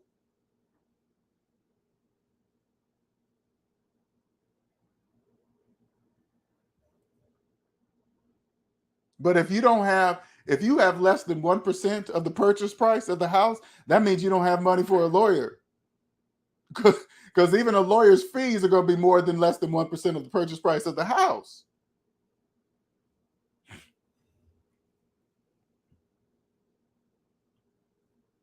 Look, I would dump them quick. That's just me. I take no. You know, you think about it though, Omanike, it wouldn't even go that far. I mean, that's if you were in it. Okay, let's go back to the main part. If you were already in the relationship. But once you're free, the chances of a person getting into a relationship with a debt slave is really slim to none. That's really slim to none. It's really never going to even get that far to where you have to make a decision like that.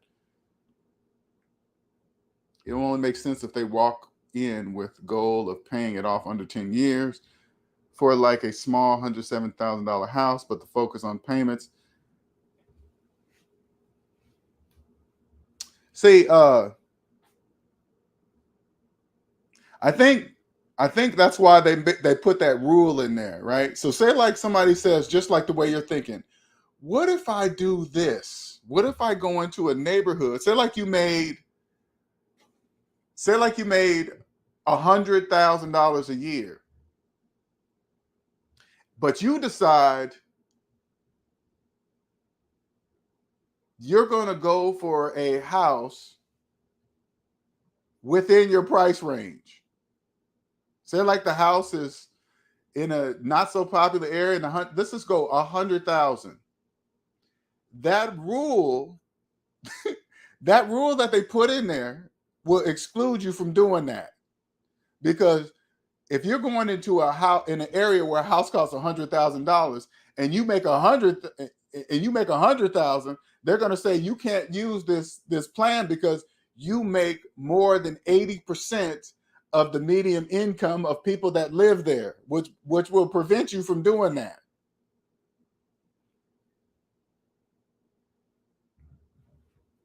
You got to remember, the banks already know how they designed it. They already know how it works.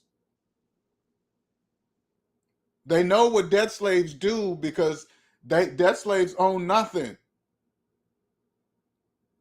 And they don't know that they don't own nothing. So when you come across a nationwide 1% loan across the board, that means they want debt slaves to buy houses. That's exactly what that means. Now, if you start Googling it, I'm sure that's exactly what they're doing. Just watch Rocket Mortgage's stock price. They're the first ones on it too.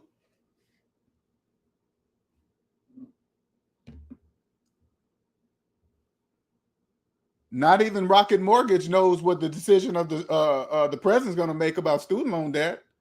They don't even know that.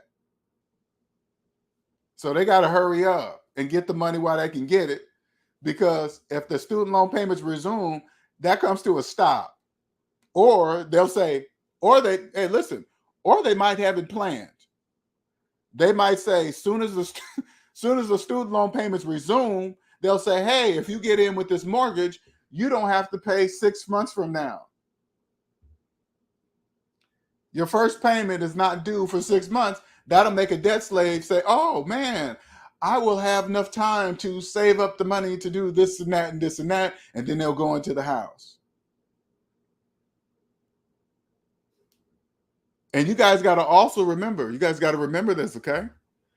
A lot of these people that are getting these houses, some of their income is based on them delivering food and services. Because you got to remember, they can move anywhere. You can move anywhere and still be an Uber driver, food deliverer, because it's everywhere, right? Their income will be based on that too. But you got to remember, those people, the majority of those people, they're not paying taxes on that income. They're not. And you got to remember the IRS, they know how much money they're losing every single year on taxes. This is how they know. Let's go with Uber. Okay, let's go with Uber. So Uber, they report everything to the IRS every single year. Hey, look, this is how much money we made. This is how much we give out, and this is how many people we paid.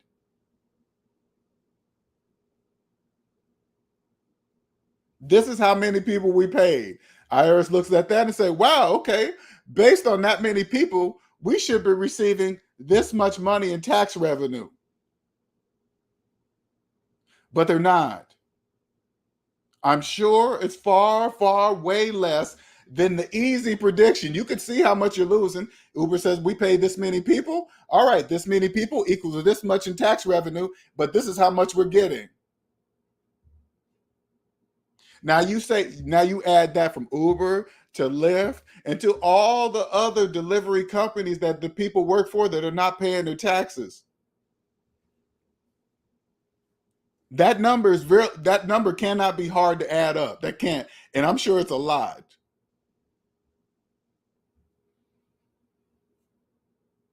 Now they're going to add that into getting this house loan.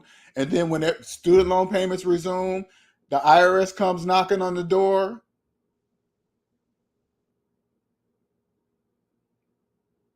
You think about it. You go through all these years not paying your taxes. You've upgraded your house. You've upgraded your car. You got multiple credit cards. All of this is on your credit report. All of it. So say like you're one of the people that I'm talking to right now, and you haven't paid your taxes in 5 years. But you've upgraded your house. You got one of these 1% loans. You got a new car. You got multiple credit cards. Everything. And then they come knocking on your door. We're here because you've been ignoring our letters. You got this look on your face like, what? You obviously haven't. We're here because you haven't been paying your taxes. So what do you? I'm thinking to myself as a person that in your situation, what do you say? What do you say at that moment? Because if you didn't get a lawyer to get the house that you're in, you're definitely not going to be able to get a lawyer to protect you from the IRS. Which not even a lawyer can do. They can just slow the stuff down or whatever, but they can't change the laws of mathematics. You didn't pay your taxes. What are you going to do?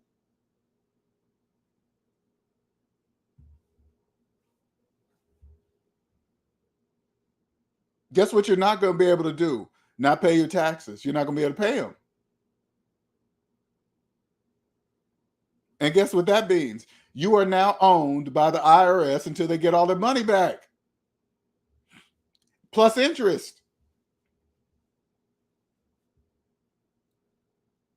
Because the majority of you guys, guess what? The majority of you guys that are getting these loans, you guys have student loan debt. So imagine this. Imagine this. Now you will have two loans that cannot be bankrupt. Two debts that cannot be bankrupt. Student loan debt and IRS tax debt. You cannot bankrupt them. You will be owned until you pay back every penny to both of them that are earning interest every day that you don't.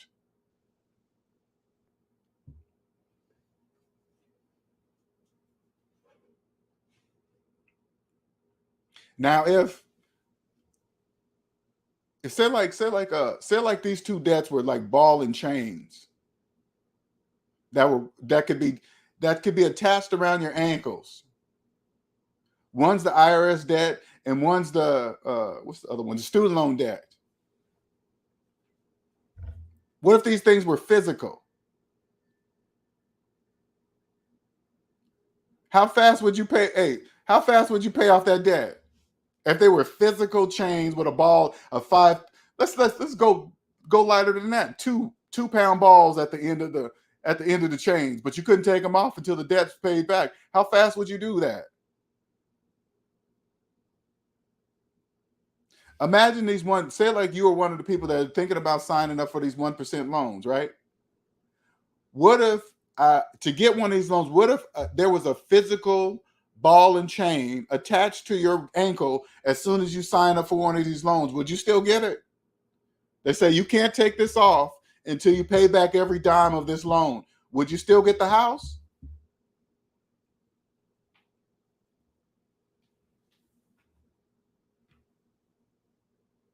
That's a good question, Robert. Good question.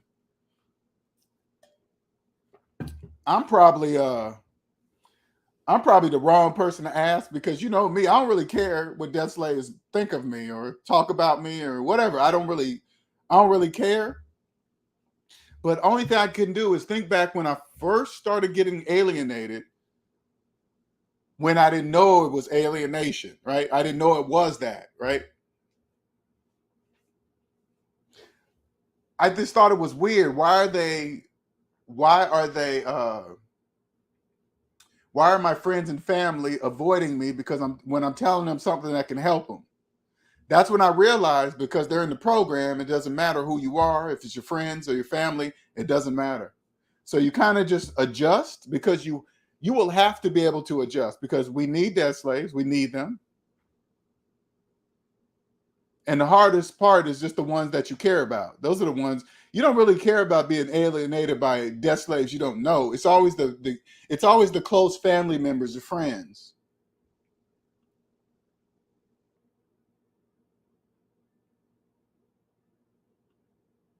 My next house will be in cash. I can rent for the rest of my life, though. Me too. I have no problem doing that. Also, it's gotcha. They want you to bite more than you can chew, for sure. Default, clean up, put back on the market, and can be made again. It's rinse and repeat. That's exactly what it is. You come to the positive side, say like you create a business, something in real estate that can be part of that game. That's how you make your money. You're like, oh, if I give you can do my house. Say like you have a house that you know is going to be a part of a rotation like that. Say like you owned a house in a neighborhood that qualifies for this 1% mortgage loan. You will know, you will have to accept that this is going to be a high turnover house. This house will be high turnover. So expect it to get damaged. Expect it to get damaged more than normal, at least. Because you know what the purpose of it is, because you're going to know immediately when you sell it. I don't know if they tell you the person buying it is buying what type of mortgage, and then you see what type of mortgage, you probably put that house on a particular list and say, hey, government, my house is part of that if you want it to be. That way you're going to have guaranteed money, I'm assuming, because, well, the bank might be the only one to get fully paid. They're back because they give the loan. I don't know how that would work personally. Maybe they wouldn't let you participate. I don't know. I'm just talking out loud. Don't take my word for it. They would rather have someone in the house a short time than NNE in the house. I'm not sure what that, no one. I'm not sure what NNE means.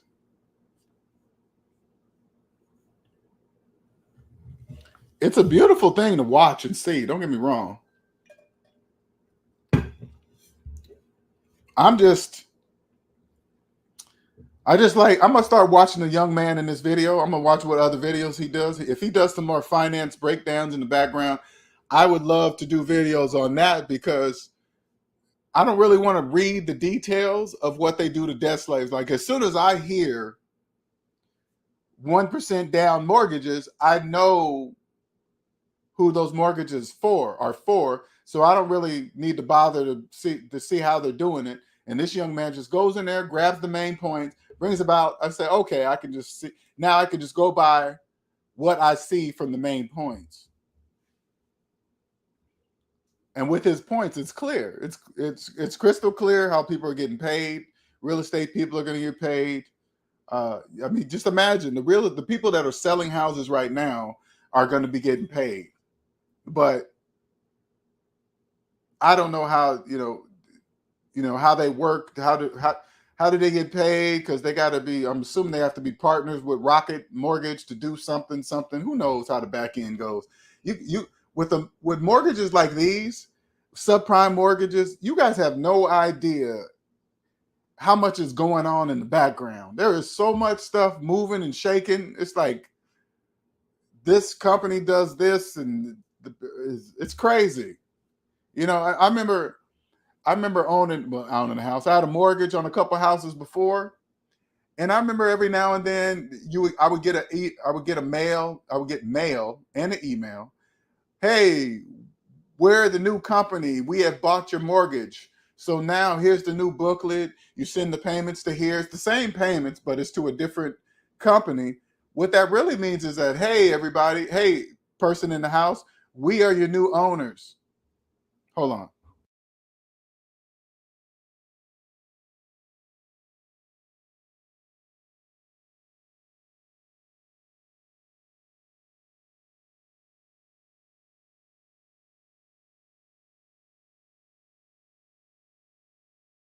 Hey, person in the house, we are your new owners. I remember that happening to me, and I remember feeling like that too. I remember that. Hey, now you send your payments to us, not to the other one. You can go ahead and shred up that book. You don't need it. You send the money to us. It's like, damn. Don't have to ask me or nothing. Nope. Don't have to ask you a thing. That's how debt slaves are bought and sold. They don't have to ask you nothing to sell your mortgage. They can sell it to anybody they wish. Therefore, selling you. Because that's what usually happens with mortgages like this. It'll be an initial mortgage to get the person in, and then a few months later, somebody else owns it. It's just like, oh my God. Oh.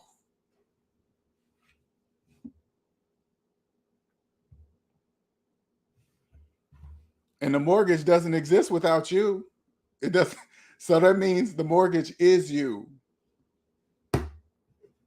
Debt slaves will argue you down. Oh man, according to the deed, my name's on the deed and it's registered with the city. I'm like, oh, there you go. You got to start running that damn program. Sorry, they rather have someone short term in the house than no one in the house for sure. That's a for sure. And 1% mortgages, there's going to be a high turnover rate, but the houses will always be filled. They will always have somebody that can afford a less than 1% down on a house and a 620 credit score. You know how many people's credit scores are in the 600s? Millions of people. Millions. Student loan debt, collections.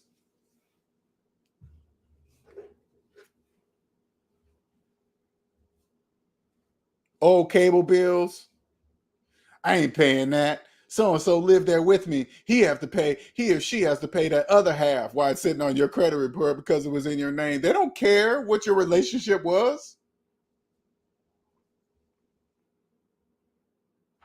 I'm going to let it fall off. So you're going to be a slave for 7 years over a cable bill? Is that you? You have an old cable bill that you was in a relationship with somebody and they were supposed to pay the other half, but the cable bill was in your name, so therefore you're not paying it because you're angry. So you're gonna wait for 7 years till it fall off. You're gonna be a slave to a cable bill for 7 years.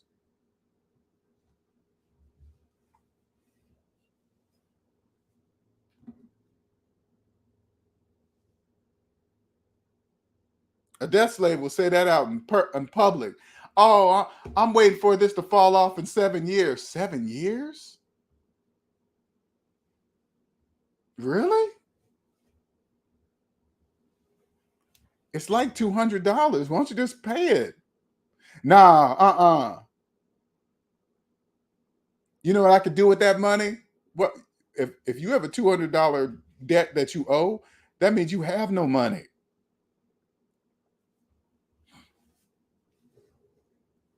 Did you know what that means?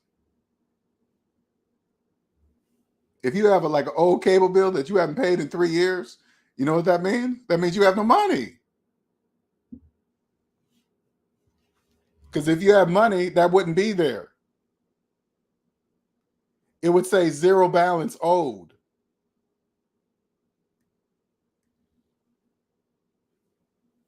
But when you're going into one of these houses, guess what? All of that is ignored. All of it. A 620's credit score says ignore your collections, ignore your student loan debt, ignore that you missed a whole bunch of payments on all your open credit cards, ignore all that. Do you got a job? Do you have a pulse? You are approved.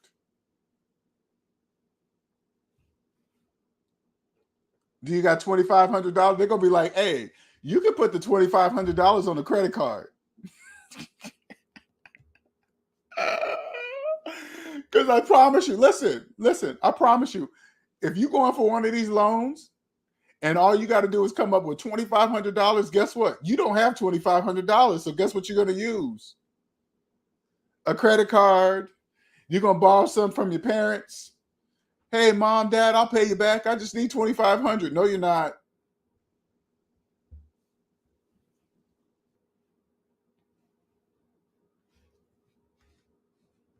And if you're a parent and you got a kid doing that, that means you didn't teach them, because I guarantee you, my kids would never, ever come to me and say, hey, dad, can I borrow $2,500 to get into this 1% mortgage? I would be like, are you crazy?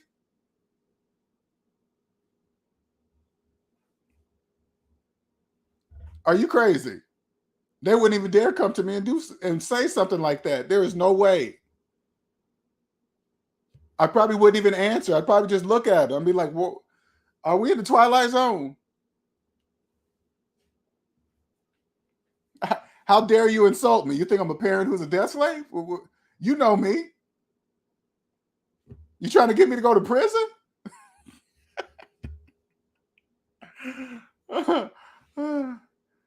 No, QJC, it's less than 1%. It's less than 1%. They don't even have to come up with 1%. I think they say 1% because that's illegal. They have to legally say 1%. But then when you go into the rules, Rocket Mortgage does some kind of $5,000 grant, which leaves on the example that they have, like they have an example of a $250,000 house. 1% of that is $7,500 or something like that. And then there's a grant that allows Rocket Mortgage of $5,000, some kind of quote grant, leaves the remaining balance of $2,500 that the debt slave has to come up with. And how do you think they're going to do that? With a credit card.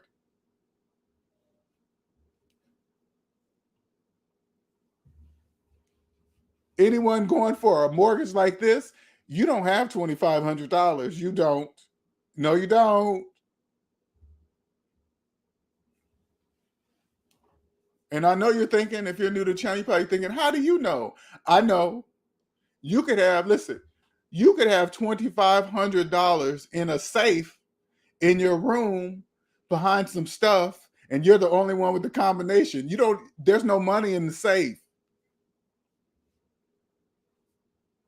There's nothing. Listen, even if you had $2,500 of cash in a safe locked up, and you have the only combination, I can make the money disappear from your safe. I don't even need to know where it's at. I don't even need to know where you live. I don't even need to know no keys to your house. I don't even need to break in your house, and I can make the money disappear from the safe.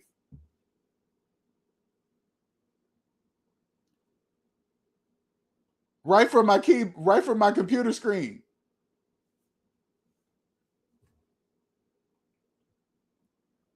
Paying debt with more debt. Congratulations, credit card, real estate companies. Yeah.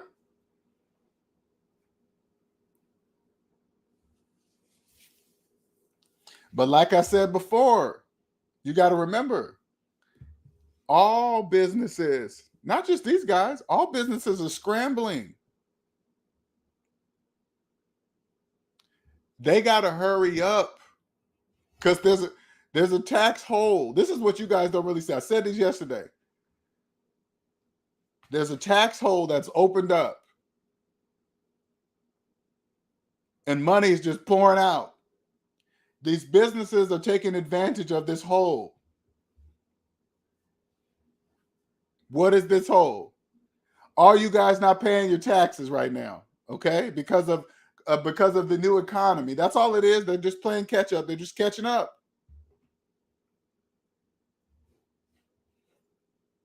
But you guys got to remember, the IRS gets to go retro. Once they get it all straight, it's not like you're not going to owe it. You're still going to owe it. You're just getting away with it today. That's it. Just today. Because they already know how much you've been getting paid because the companies you work for are reporting it. Do you understand? There's a record of every single penny that you're earning. An exact record, too. Very exact. So when they come knocking on your door with the total amount of money that you've earned over the years you haven't been paid, you're not going to have it. They already know that, too. They already know you're not going to have it. And guess what you're going to be on? The payment plan for the rest of your life. That's the payment plan you're going to be on. No, and listen, no more tax refunds. You can forget about that. All your tax refunds are gone. They're gone forever. You don't get none of that. You still have to file. You still get to see how much you would have got back, but you're not going to see it because you owe. So no more tax refunds for the next, how long you choose it to be. If you take your time paying that money back, it's going to be for the rest of your life. You want to go the rest of your life with no more tax refunds? That's up to you.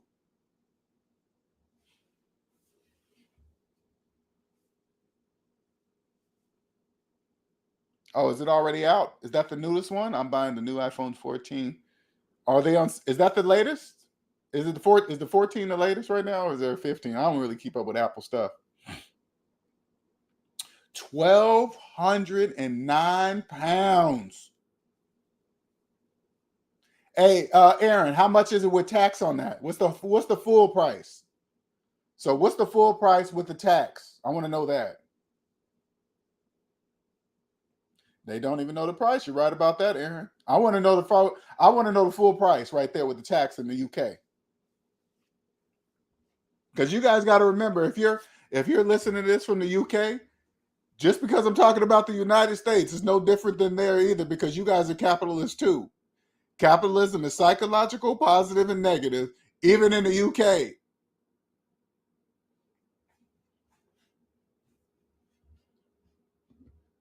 You guys just use different paper than us, and you guys call it different. You guys call it pounds. We just call it dollars.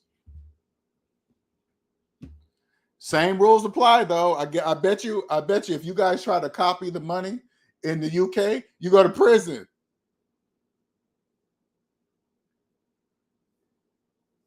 Ain't that weird? That's the same thing that happens here if you try to do the same thing. I get it.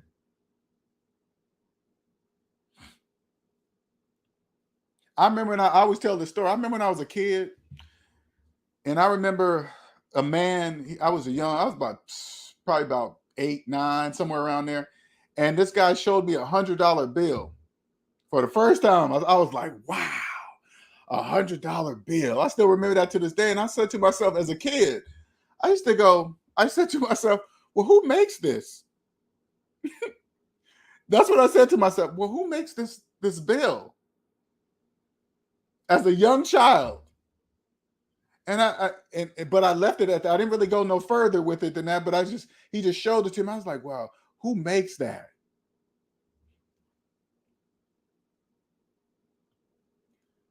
Like to see their faces when he pays. Oh yeah, that'd be awesome.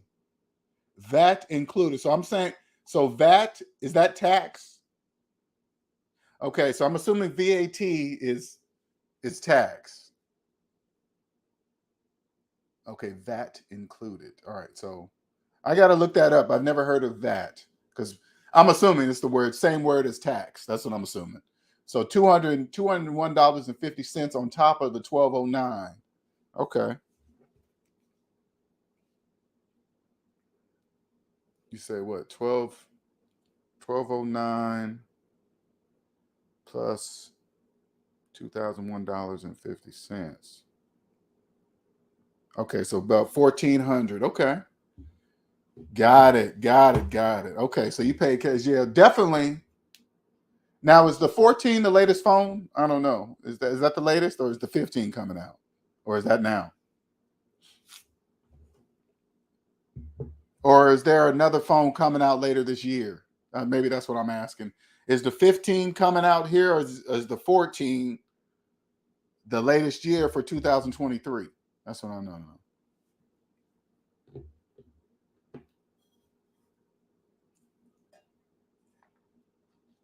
So what happened, Aaron, when you went to go buy that phone? What did they say? Were they shocked? Were they shocked that you were paying cash, or did you actually pay? Okay, current is the latest. Okay, yep, 14. Did you end up paying with cash, or did you end up using a card? Or the next phone is the 15. Okay. And that's later this year though, right, Nick? The 15's coming out later this year?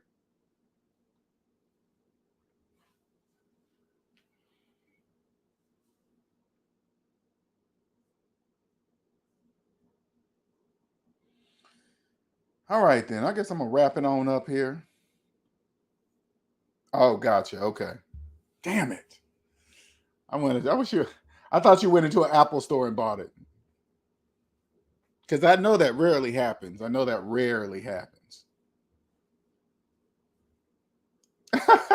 You're too scared to see their faces. That's funny. No, I think I'm looking more like the face of the person, of the Apple worker. Because you better believe the people that work at Apple, they already know people don't pay cash for their products. The majority of people that come in and buy Apple products, imagine this. Okay, this is what you guys don't see, because it's imagine how many people are using Apple Afterpay to buy Apple products. See, you guys don't see that. There's a whole bunch of people using Apple Afterpay to buy Apple products. When you see Afterpay choices on places like Nike and Amazon and stuff like that, you better believe Apple is doing the same thing. See, that's the difference between Apple and everybody else. All like Amazon and Nike, those are other Afterpay businesses attached to their company. Apple did it in-house. Apple's like, F that. We're keeping all that money. We're not letting all that money go. No, sir.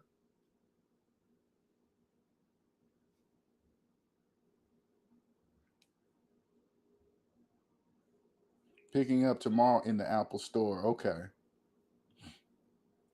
The 15 will be the next phone, and it is expected to have USB-C. Isn't that what we have right now? Don't we have Android is USB-C, right? Ain't that charging port USB-C? So you mean to tell me Apple phones have not been that? Or am I saying that wrong? Because I could have swore that Android has been USB-C.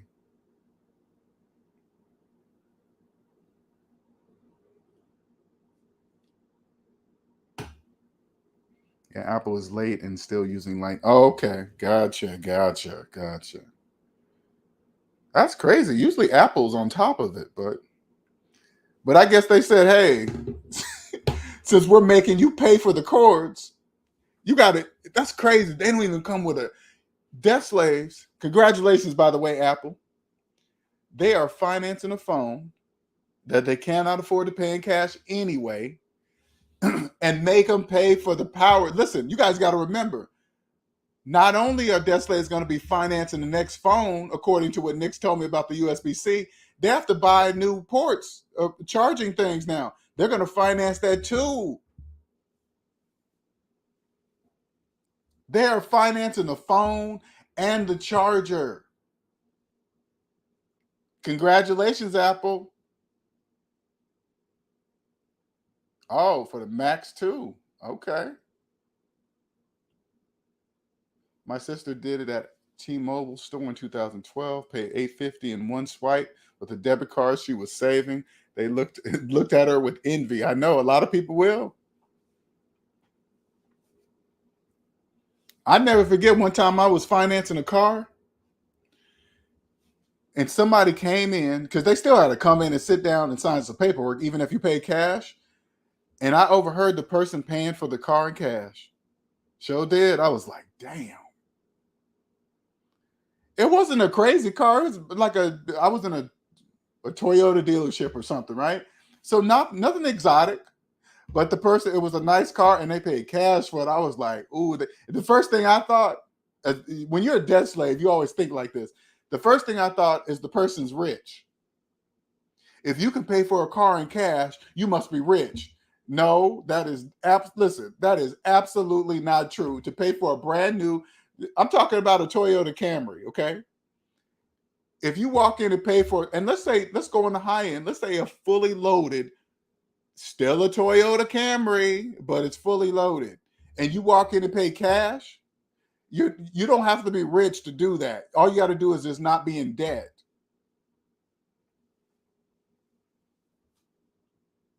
You just say, LJ, thank you, LJ. Back in the fall of 2019, before I saw your video on YouTube, I was in the process of getting a mortgage. Thank you, saved my financial life. Woo! Right.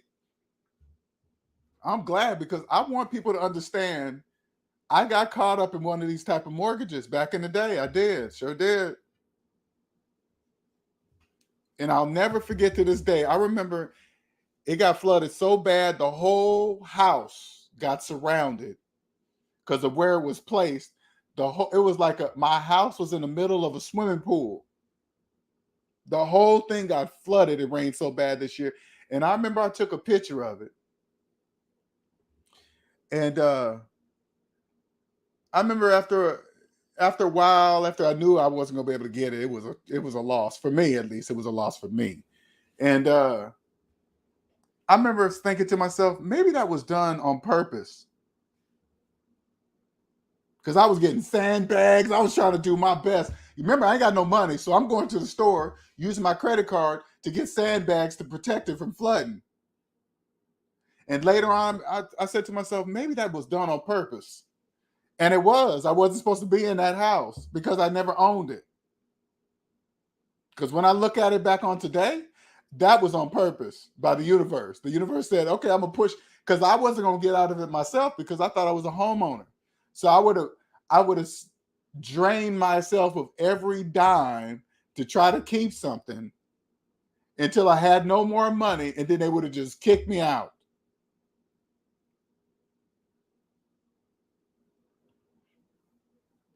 And financing the cords, yep. And the cords, yes. When you come to the positive side, and look at it from Apple's view. First of all, they make millions of phones, millions. So each phone doesn't really cost $1,500 to make. You already know that. Okay, that's a fact. They make millions of phones. They do not all cost $1,500 to make. So that's profit right off the bat. Now you got to also remember, even though it's Apple's product, Apple still can't, they got only so much room to dictate the price of their phones. Even though they make it, they can't say, you know what? We're going to make the iPhone $3,000 this year. They can't do that without the bank's permission, because debt slaves don't have the money to buy their product. The bank has to approve of the price. Because you got to remember, if they decided to say, we're going to sell the new iPhone 15 for $3,000 each, if the bank says, well, we're not going to finance your phone for $3,000, guess what Apple can't do? They can't sell the price for because debt slaves have no money to pay for them cash.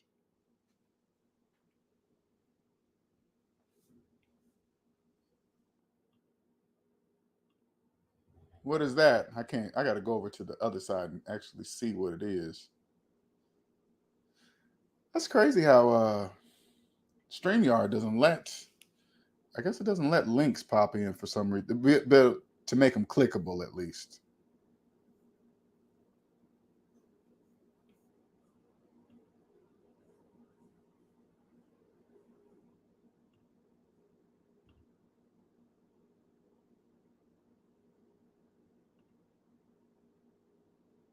I got to go see what that is. But we are 2 hours in already. I'm going to have to check that out later, probably, Andre. Let me see. So I'm doing this StreamYard, man. Everything runs extremely, extremely slow. All right, let me view on YouTube. 1 second.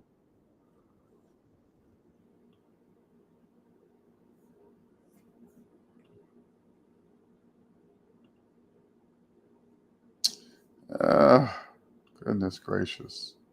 Sorry, you guys. Hold up. I want to see what this is.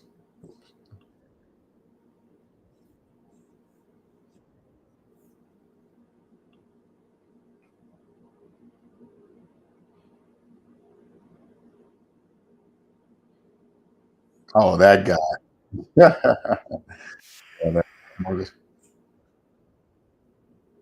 Economic ninja. Here, let me see. Let me see what he says. Okay, you got me. You got me. Okay, you got me. All right, 1 second here. Let's see what Economic Ninja says. Hold on for a second here. Let's see. Present. Share screen. Okay, let's see. Let's see what Economic Ninja has to say.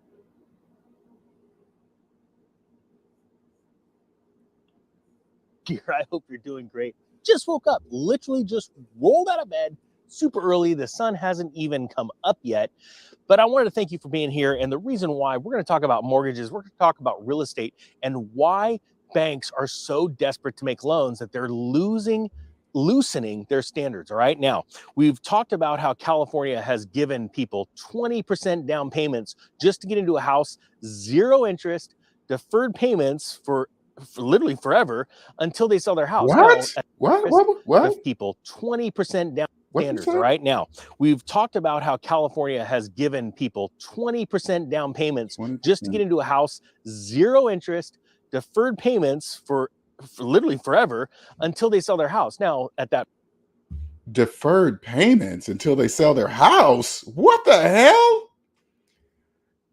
California is giving 20%, giving money. That I know that sounds like it's giving, but it's not. Giving 20%, 0 down, and deferred payments. And deferred payments until they sell the house. What? At that point, California literally owns 20% of the home, so they get 20% of, they get the down payment back and 20% of the, the profit. Literally just woke up. But you can start seeing where people, 20% of, they get the down payment back and 20% owns 20% literally forever until they sell their house. Now, at that point, California literally owns 20% of the home, so they get 20% of, they get the down payment back and 20% of the sale. The profit. Literally just woke up. But you can start seeing where they get their 20%, they get their 20% back, and they get 20% of the profit of the sale of the house. What the oh my God, all that free money. People are getting desperate. Governments are getting desperate and banks are getting desperate. We're seeing banks. Okay. When you hear people say that banks are getting desperate, that's not true. Okay, that is absolutely not true. They are not desperate. They're out there starting to do loans that are a little, let's say, unsavory if you're a Bill and Ted's fan. And right now, Rocket Mortgage has a new product out that will literally let you put as little as 1% down on a home. Now, we know there's all these It's actually less than 1%. Fees, right? We've seen the federal government come out just recently and say, because this is, you know, Joe Borgen's or Jeff Borgen's plan. I don't know who the president is. That guy literally come out with this plan saying, hey, we're going to take care of you if you have poor credit, and we're going to fine you if you have good credit, right? If you plan on putting down a big down payment, we're gonna tack on some extra fees. But if you don't have a lot of money, we're going to help you out. We're going to make. You know how the people get around that? They just buy the house in cash. Okay, that's how they get around all the extra this and that. They just buy the house in cash. They have to worry about that. Make sure you get into that house. Why? Because they need the dumb money. And I'm going to be honest here. This is honest, all right? If you got a bad credit score, it's because you did bad things in the past. You weren't that great with credit. Or there are the rare instances where people have poor credit scores. Never forget, everybody with a mortgage is a debt slave, okay? Everybody. It doesn't matter what kind you have, okay? These are just the people that really don't know. Because they've literally never used credit. Now that I give you so much credit for, okay, honestly. But when people have bad credit due to things that they just went and borrowed money that they shouldn't have because they couldn't afford it, right? They got fooled into it, or they knew what they were doing, right? I actually know people that have gotten loans literally telling me that they plan on not paying the loan. They plan on going bankrupt. I'm not joking. They deserve where they're at when it comes to not being able to access capital in the future, right? But we're literally seeing governments and banks doing things to lead people. What you guys need to understand that there are people like that he just described, but you got to remember the banks already know those type of people.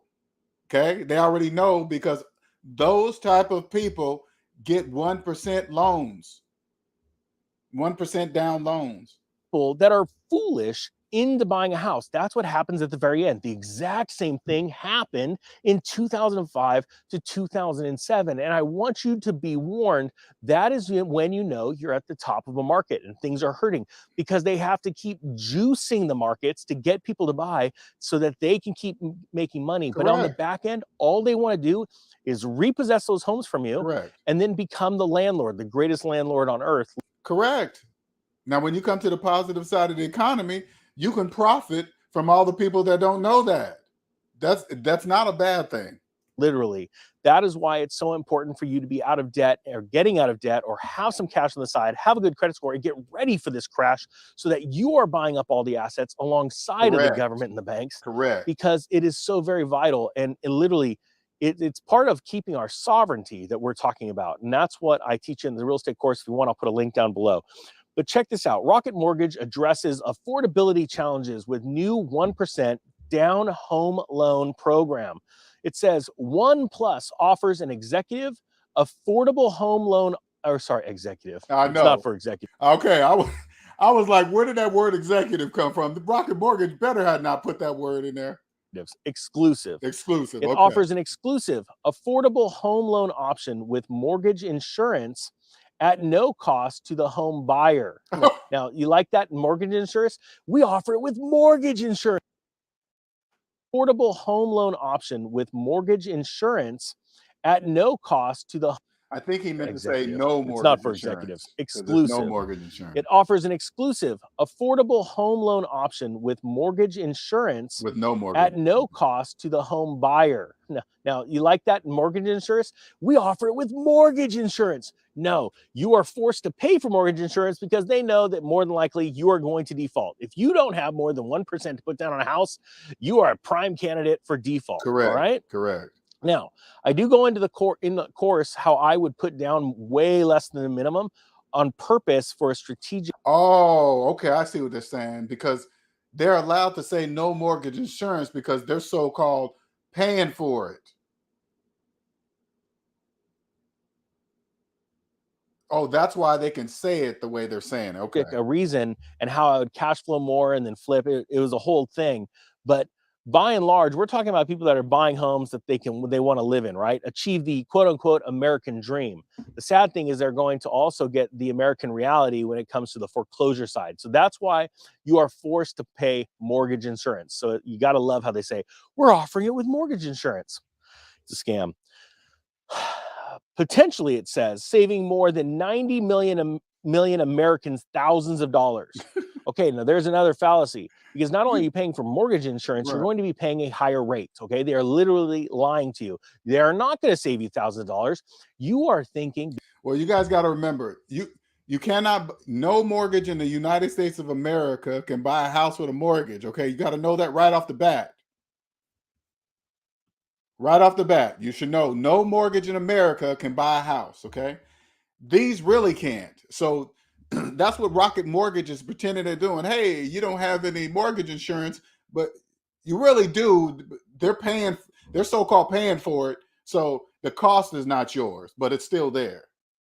They're trying to get you fooled by, ooh, the payment's going to be this, where it could be this, and you're going to save thousands of dollars in payments. You're not. You're literally, it is a trap. You are literally going to save nothing. You are going to spend tens of thousands, even hundreds of thousands of dollars more with products like this. All right. All right. He's telling you the truth. He's right. It's right. But again, if you're on the positive side of the economy, you could be profiting from this. Okay. So don't look at it as a bad thing. If you're getting feelings about like, oh man, the big bad banks and this and that, that's because you're on the negative side of the economy. Once you come to the positive side of the economy and you're profiting from it, it's very different. I want to make that very clear. It says right here, Rocket Mortgage, the nation's largest retail home lender and part of Rocket Companies, today announced OnePlus, a new 1% down home loan program that will. And Rocket Companies. So somebody look up, what are Rocket Companies? What are those? What's that mean? I don't know what that means. Dramatically increase access to home ownership for millions of low to moderate income earning Americans. With OnePlus, a home buyer is only required to make a down payment of 1% of the purchase price, and Rocket Mortgage will cover the remaining 2% needed to reach the required threshold for conventional loans. Now, what is that telling you? If they're going to cover it, that's telling you that they are not making mortgages, that they are needing money bad. Okay. Yeah. So that right there is called, in the business world, a customer acquisition cost. And again, hold on, let me go that back, because that's mortgages that telling you if they're going to cover it, that's telling you that they are not making mortgages, that they are needing money bad. Okay. So that right there is called, in the business world, a customer acquisition. They're not making mortgages. Okay, let's go on. Cost. And again, we're talking about the largest home lender in the nation. This isn't like a joke. This isn't like, a fly-by-night mortgage company that's going to end up going out of business tomorrow. You're talking about the big boys, okay? That they're hurting. All right, it says they're hurting. Now, I don't really know what he means by hurting, because they're about to get so many mortgages, their head's going to spin, and they're making bread. So I don't really understand why he thinks they're hurting. That's what I don't get. It says, in addition to reducing upfront cost, OnePlus completely eliminates the expensive monthly mortgage insurance fee for the client, which is traditionally required if buyers place less than 20% down on their purchase. Let me explain that again. When companies come out with these products and they say, we're going to cover your mortgage insurance, I'm telling you right now, if you were to price that product, that mortgage product, and guys, everyone in the loan industry, the mortgage industry, please chime in right now and let them know what I'm talking about. When they go and say, we're going to pay for it for you, and you think, whoa, that is amazing. They're self-insuring. They're going to get it on the back end, meaning that they're going to make that rate a little bit more, knowing that you are going to pay X amount of payments, right? Right. And then because they're identifying you as, they're going to look at your credit score and they're going to go, okay, how much risk do we have? Is this the type of person that's only going to make 90 days worth of payments and then quit? Or is this the type of person that's more than likely to make 2 years worth of payments and then possibly quit? Right. They're going to tack that rate up to a point to where they get their money. And as a matter of fact, in most cases, the rate's just high enough to where you stay, or just high enough yet low enough in this interest rate environment, they know that you're going to stay in that rate for so long that they're going to make lots more money on you. All right. So that rate. Now, I knew it. I was telling you guys this in the last video. I was like, okay, they're making money from that. I just knew it. I just didn't know how they were doing it. If you were to go out like immediately, and this is what I teach in the course, one of the lessons is you have to get multiple loan estimates, right? On the same day, you go out, you take the same exact information, same loan product that you desire to get, whether it be a 30-year fix, 15-year fix, heaven forbid it's an adjustable rate mortgage. But you literally go out and you go to 3 or 4 lenders and you go and get their prices. You'll see that this price will be just a little bit higher, more than likely, than the others on that same exact day. Okay. So you are going to pay for this on the back end. Of course. Now, it says Rocket Mortgage prides itself on finding innovative solutions and lending programs that help clients achieve their goals in any market cycle. No lender has a mortgage option that makes affordable home ownership possible for as many Americans as One Plus, said Bob Walters, CEO of Rocket Mortgage. Oh, because mortgages are low this year. Okay. But, well, they're not. So that means they're not going to be desperate too much longer because they're about to kill it, right? They're probably desperate right now because they had to wait behind all the big businesses that were buying up the houses for leases. Mortgage. We talk with people from all walks of life every single day, many of whom are ready to own a home and could easily make the monthly mortgage payments, but are having trouble saving a down payment. Let me stop right there. They could easily afford the home, but they're having problems saving for down payment. That doesn't make any sense. If you can't afford the down payment of the home, you can't afford the payments. And say, how many of you have went for a home loan only to find that when you go and apply for the loan, let's say you're looking for a house that's $500,000, they go, you're qualified for $700,000. You're like, are you kidding me? I've done my own math. I can't afford that payment. It just seems like they're always letting you know, no, you could afford it. Yeah. So what? It's half your. He's right. He's right. He's right. Economic Ninja is right. Exactly. All the person has to do is like, wait a minute, I can't afford that house. And they say, yes, you can. And then you go for it and say, okay, I guess I can. And you do it. That's your problem. Income. You can totally afford it. That is true. For a house that's $500,000, they go, you're qualified for $700,000. Let me hear that again. A down payment.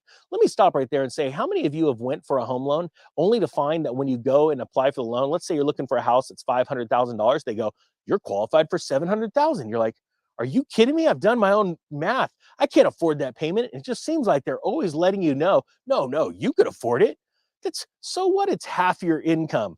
You can totally afford it. It's half. That means you have the other half. Yeah, the other half that you need to survive on, pay and maintain your cars, right. Put food on the table, take your kids to little. He's right. He's definitely right. I like what he's saying. League, things like that. They're like, no way I could afford it. Your mortgage should be no less or no more than 1/3 of your take home. And the reason why is in a real world, and I know it's not possible right now. I get it. We're the bubble is. Andre, you think he knows capitalism is psychological, positive and negative? I don't know. I haven't heard him speak, and I know we came across this. We said this once. If you don't hear it, that means they don't know it. So I'm assuming not. That's what I'm assuming. It's already there. We're popping. We're going down. And you need to see that. But this exact same stuff happened back in 2006. We are crashing. This is proof. When the largest lender needs to go out and say, hey, we're going to pay part of your down payment, and hey, we're going to pay your insurance, they're just self-insuring, and they know that Daddy Fed is going to backstop them. And hey, when the largest lender needs to go out and say, hey, we're going to pay part of your down payment, and hey, we're going to pay your insurance, they're just self-insuring, and they know that Daddy Fed is going to backstop them because there's a plan. They want to take all of the homes. That's why. That is true. So you guys also got to remember, Rocket Mortgage couldn't do this on their own. They have to get permission from Daddy Fed first. They just can't make this decision on their own. They got to get permission first. Once they get permission, now they do it. BlackRock is out there right now trying to start this massive fund, and they call it the downturn fund, $30 billion, getting ready to take your home when you can afford it. Guys, these are very.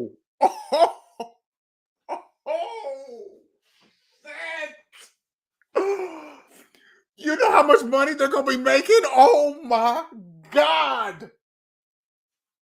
Oh, let me hear that again. Serious time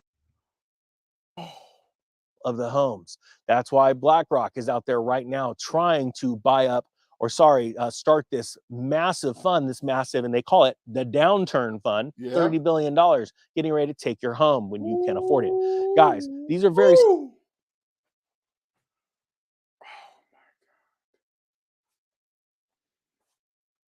You know how much money they're going to be making first? First, they're leasing all the homes. First, they buy a whole bunch of houses to lease. Then, now they're starting a fund right now for where all these people fail. When all these people fail on these mortgages, they're going to pick them up in tax lien money, foreclosed by tax lien prices, foreclosure prices. Oh my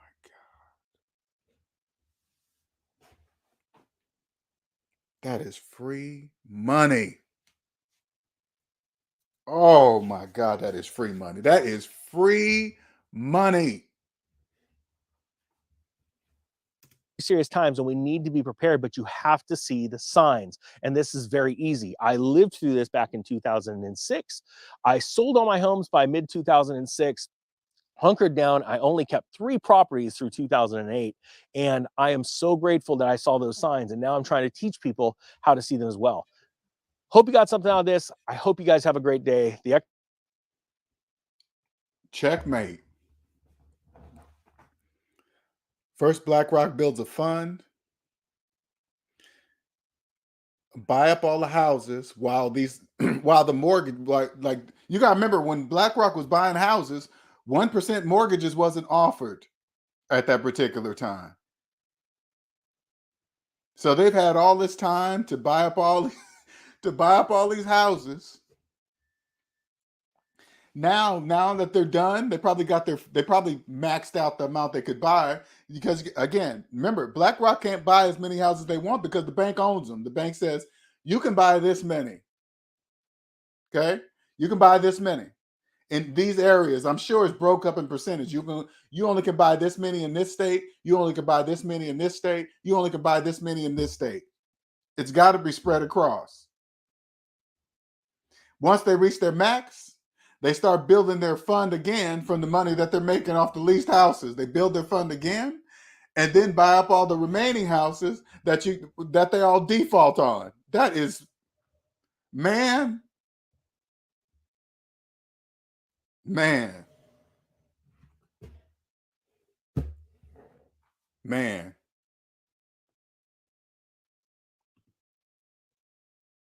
That I don't. Yeah, there's Andre. Andre had you got to have realtor access. Man.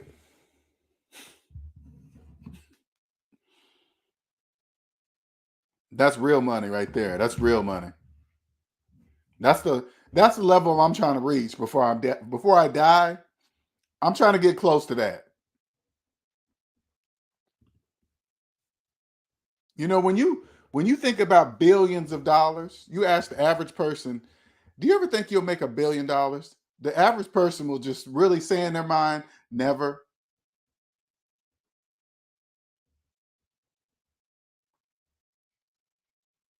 When I Googled 5% of people barely make it to 6 figures. You can Google that. How many people actually make 6 figures? It's like 5% of the US. 5%. So if it's 5% of people making 6 figures, what do you think the percentage of a person is to make $1 million?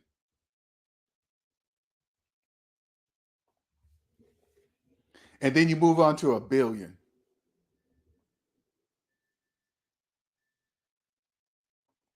I didn't know when I made 6 figures, I didn't know such a few people.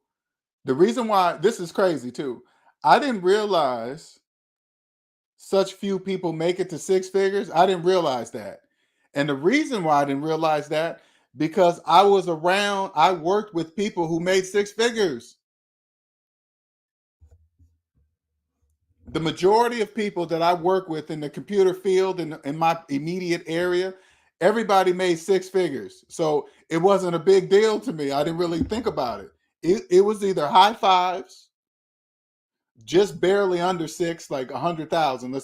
Let's say low 6 figures. Okay, low 6 figures. 6 figures is 6 figures, though. That's what I'm saying. 6 figures, 6 figures. They were either just under 100,000 or above it.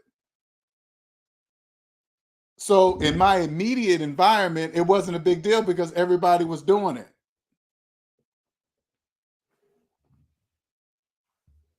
I'm sure the same thing is going to happen when I make $1 million.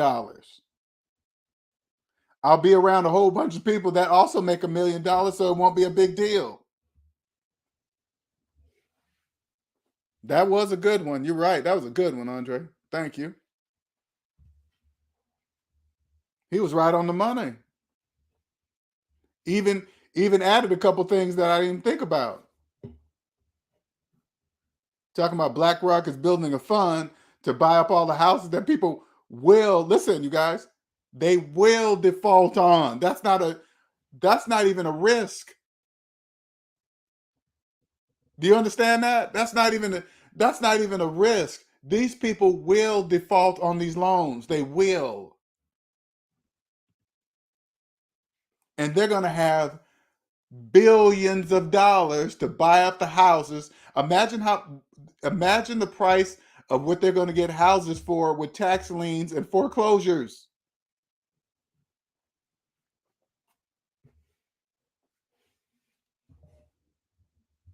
Talking about your money that works for you. Your money works for you right there.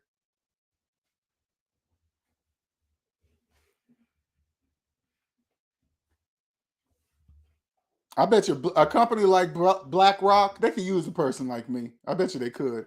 They sound like they already got quite a few people like me there, but there's very few of us. But I wouldn't even know how to approach them. Hey, check it out. My name's LJ. I know capitalism and psychological. Who do I talk to? Who do I speak to about this? Yeah, about what, sir? I know capitalism is positive, psychological, positive, and negative. Oh yeah, go up to the 5th floor, 14th floor, see doctor. You know, who do you talk to?